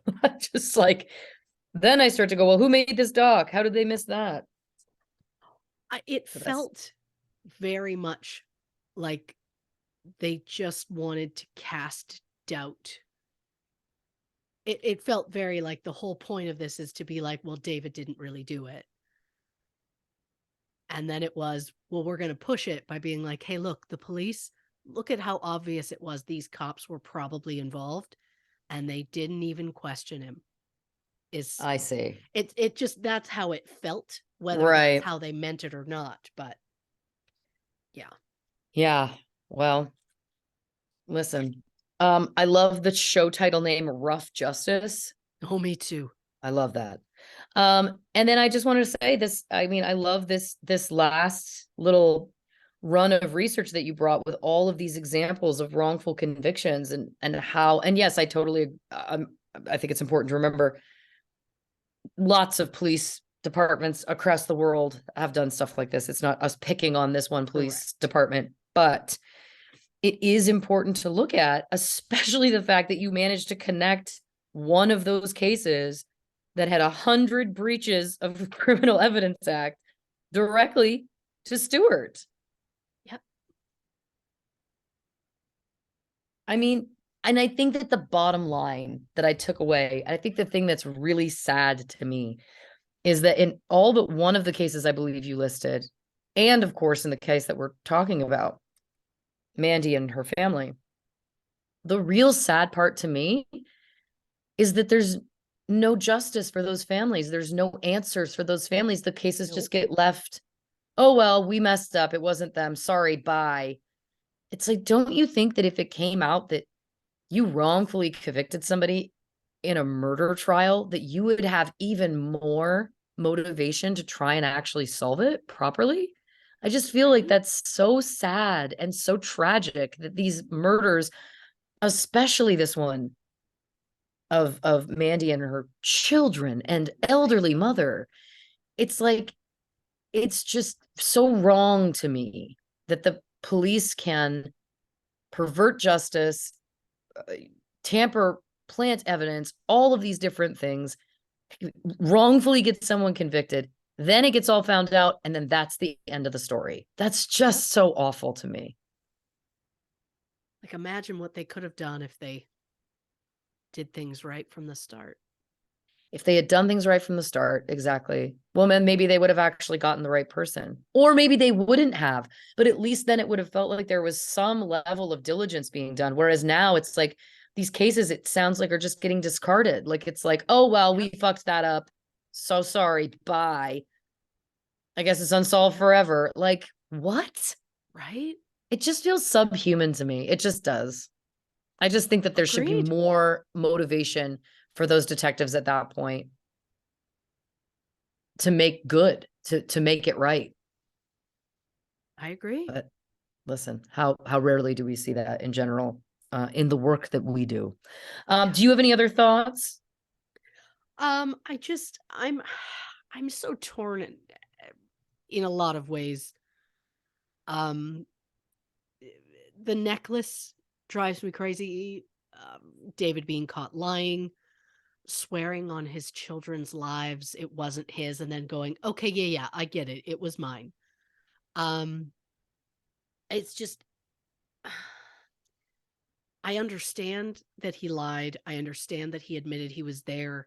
I understand that he had a history of a very similar attack, and that the person he had hit years before said if they didn't climb out a window to escape that beating, they likely would not have survived. I get all of that. But the more you look at the police not sharing the e-fit with the public, being like, oh, that person can't possibly have done it because they were carrying something. And then that cop to very seriously say, well, because if you find out your wife is cheating on you, you're not going to be mad enough to murder a family. But if a woman denies you sex, you're going to slaughter everybody. For him to say it in that same breath, I'm like, sir, I understand that some men, only some, when denied sex, are gonna get angry. I understand that. But I also think that a man finding out that his wife is not just having an affair, but having an affair with a woman, I mean, you can't tell me that man's not going to be enraged. Well, He would, certainly of back course, then. Yeah. right? And he would just automatically be like, well, whoever you're sleeping with is destroying our family. Well, and what's interesting too is that those two motives have something in common, which of course is male ego, right? It is Yep. straight male ego in this situation where it's like their egos were bruised because either they were turned down for sex or their wife was cheating. So to be honest, it's like the motives, the root psychologically is the same. And I would argue that while it's disgusting that we've ever had a society where a man would murder because they were denied sex, although we hear about it all the time. All the time. I just don't think that that's less of a motive, or sorry, that that's more of a motive than a long-standing romantic affair. Because that's the other thing too. It's like it's like a cuckolding thing. If we're getting into like, again, we're talking about like old terms. Sure. Because I guess my other question is, when did she allegedly turn David down for sex? The night before? And then he came back and killed her whole family the next day? Well, yeah, that's the other thing. Like, that doesn't add up. No. I think typically, don't quote me, Sure. but in general, when we talk about cases, because again, sadly, there's many, of a man being so upset about being denied sex that he murders, it's in the moment. I don't know that there's a lot of, unless we're in like a stalking situation or something like that, which is more long term. I don't know. I just, again, that just feels less and less likely to me. And then are we to believe, if we're to believe that the killer was in the house before Mandy and the kids got back and killed Doris before Mandy and the kids got back, then what you're telling me is he went over the night before, got denied for sex, and then thought, I'm going to go wait in her house until she gets home. Mm-hmm. Or the alternative is he had sex with her the night before successfully and then goes back the next night for more. But then what? You're not going to have sex with me when your children are right next to you and your mother's awake? Like, that's also, it just doesn't, I don't know. It just doesn't add up to me. The only other thing that I feel like would have to be a part of it if David was the killer is the connection to his girlfriend being her best friend, and that this is actually a part of a much larger story. Sure. You know what I mean? Like, that's the, like either to me, it wasn't him. Yep. Just given based on these things, or there's a much larger part of the story that they've never revealed, that's never come out, that no one knows, which would then give more context for state of mind and motive and all of the above, which is possible. Oh, 100%. I just find it very amusing, if I may use the term. It doesn't seem fitting, but that the police are pushing so hard to be like, see, it's David. You could look at all this evidence. Clearly it's David. But every action that department did made me go, I don't think it's David. Like, it might have been, but everything they did was so suspicious. I'm like, it just looks like you're covering it to make it look like David. Well, yeah. And that's part of the problem, right? When we don't actually follow the protocols, then it's the boy who cried wolf. Then it's like, well, then I'm not going to believe you. And you're, last thought, Jewel also has no alibi. I don't know if she was even ever questioned. And let's think about who has motive. If we are to believe David's story that he had sex with her the night before, and there's some truth to it because the necklace was in the house. Sure. So let's say that this is true. Who's going to go back the next day angry enough to murder him? Or the girlfriend he's cheated on, who's the best friend of the person he had sex with the night before? That person has all the motive. Oh, yeah. And by the way, we know they got into a fight that day at the bar. Yep. So again, they got into a fight and then she left. Yep. What was she doing? Where was she? Well, and then he was allegedly heard saying, well, Mandy's an evil cow and she's horrible. And it's like, is it because Mandy confessed to her friend?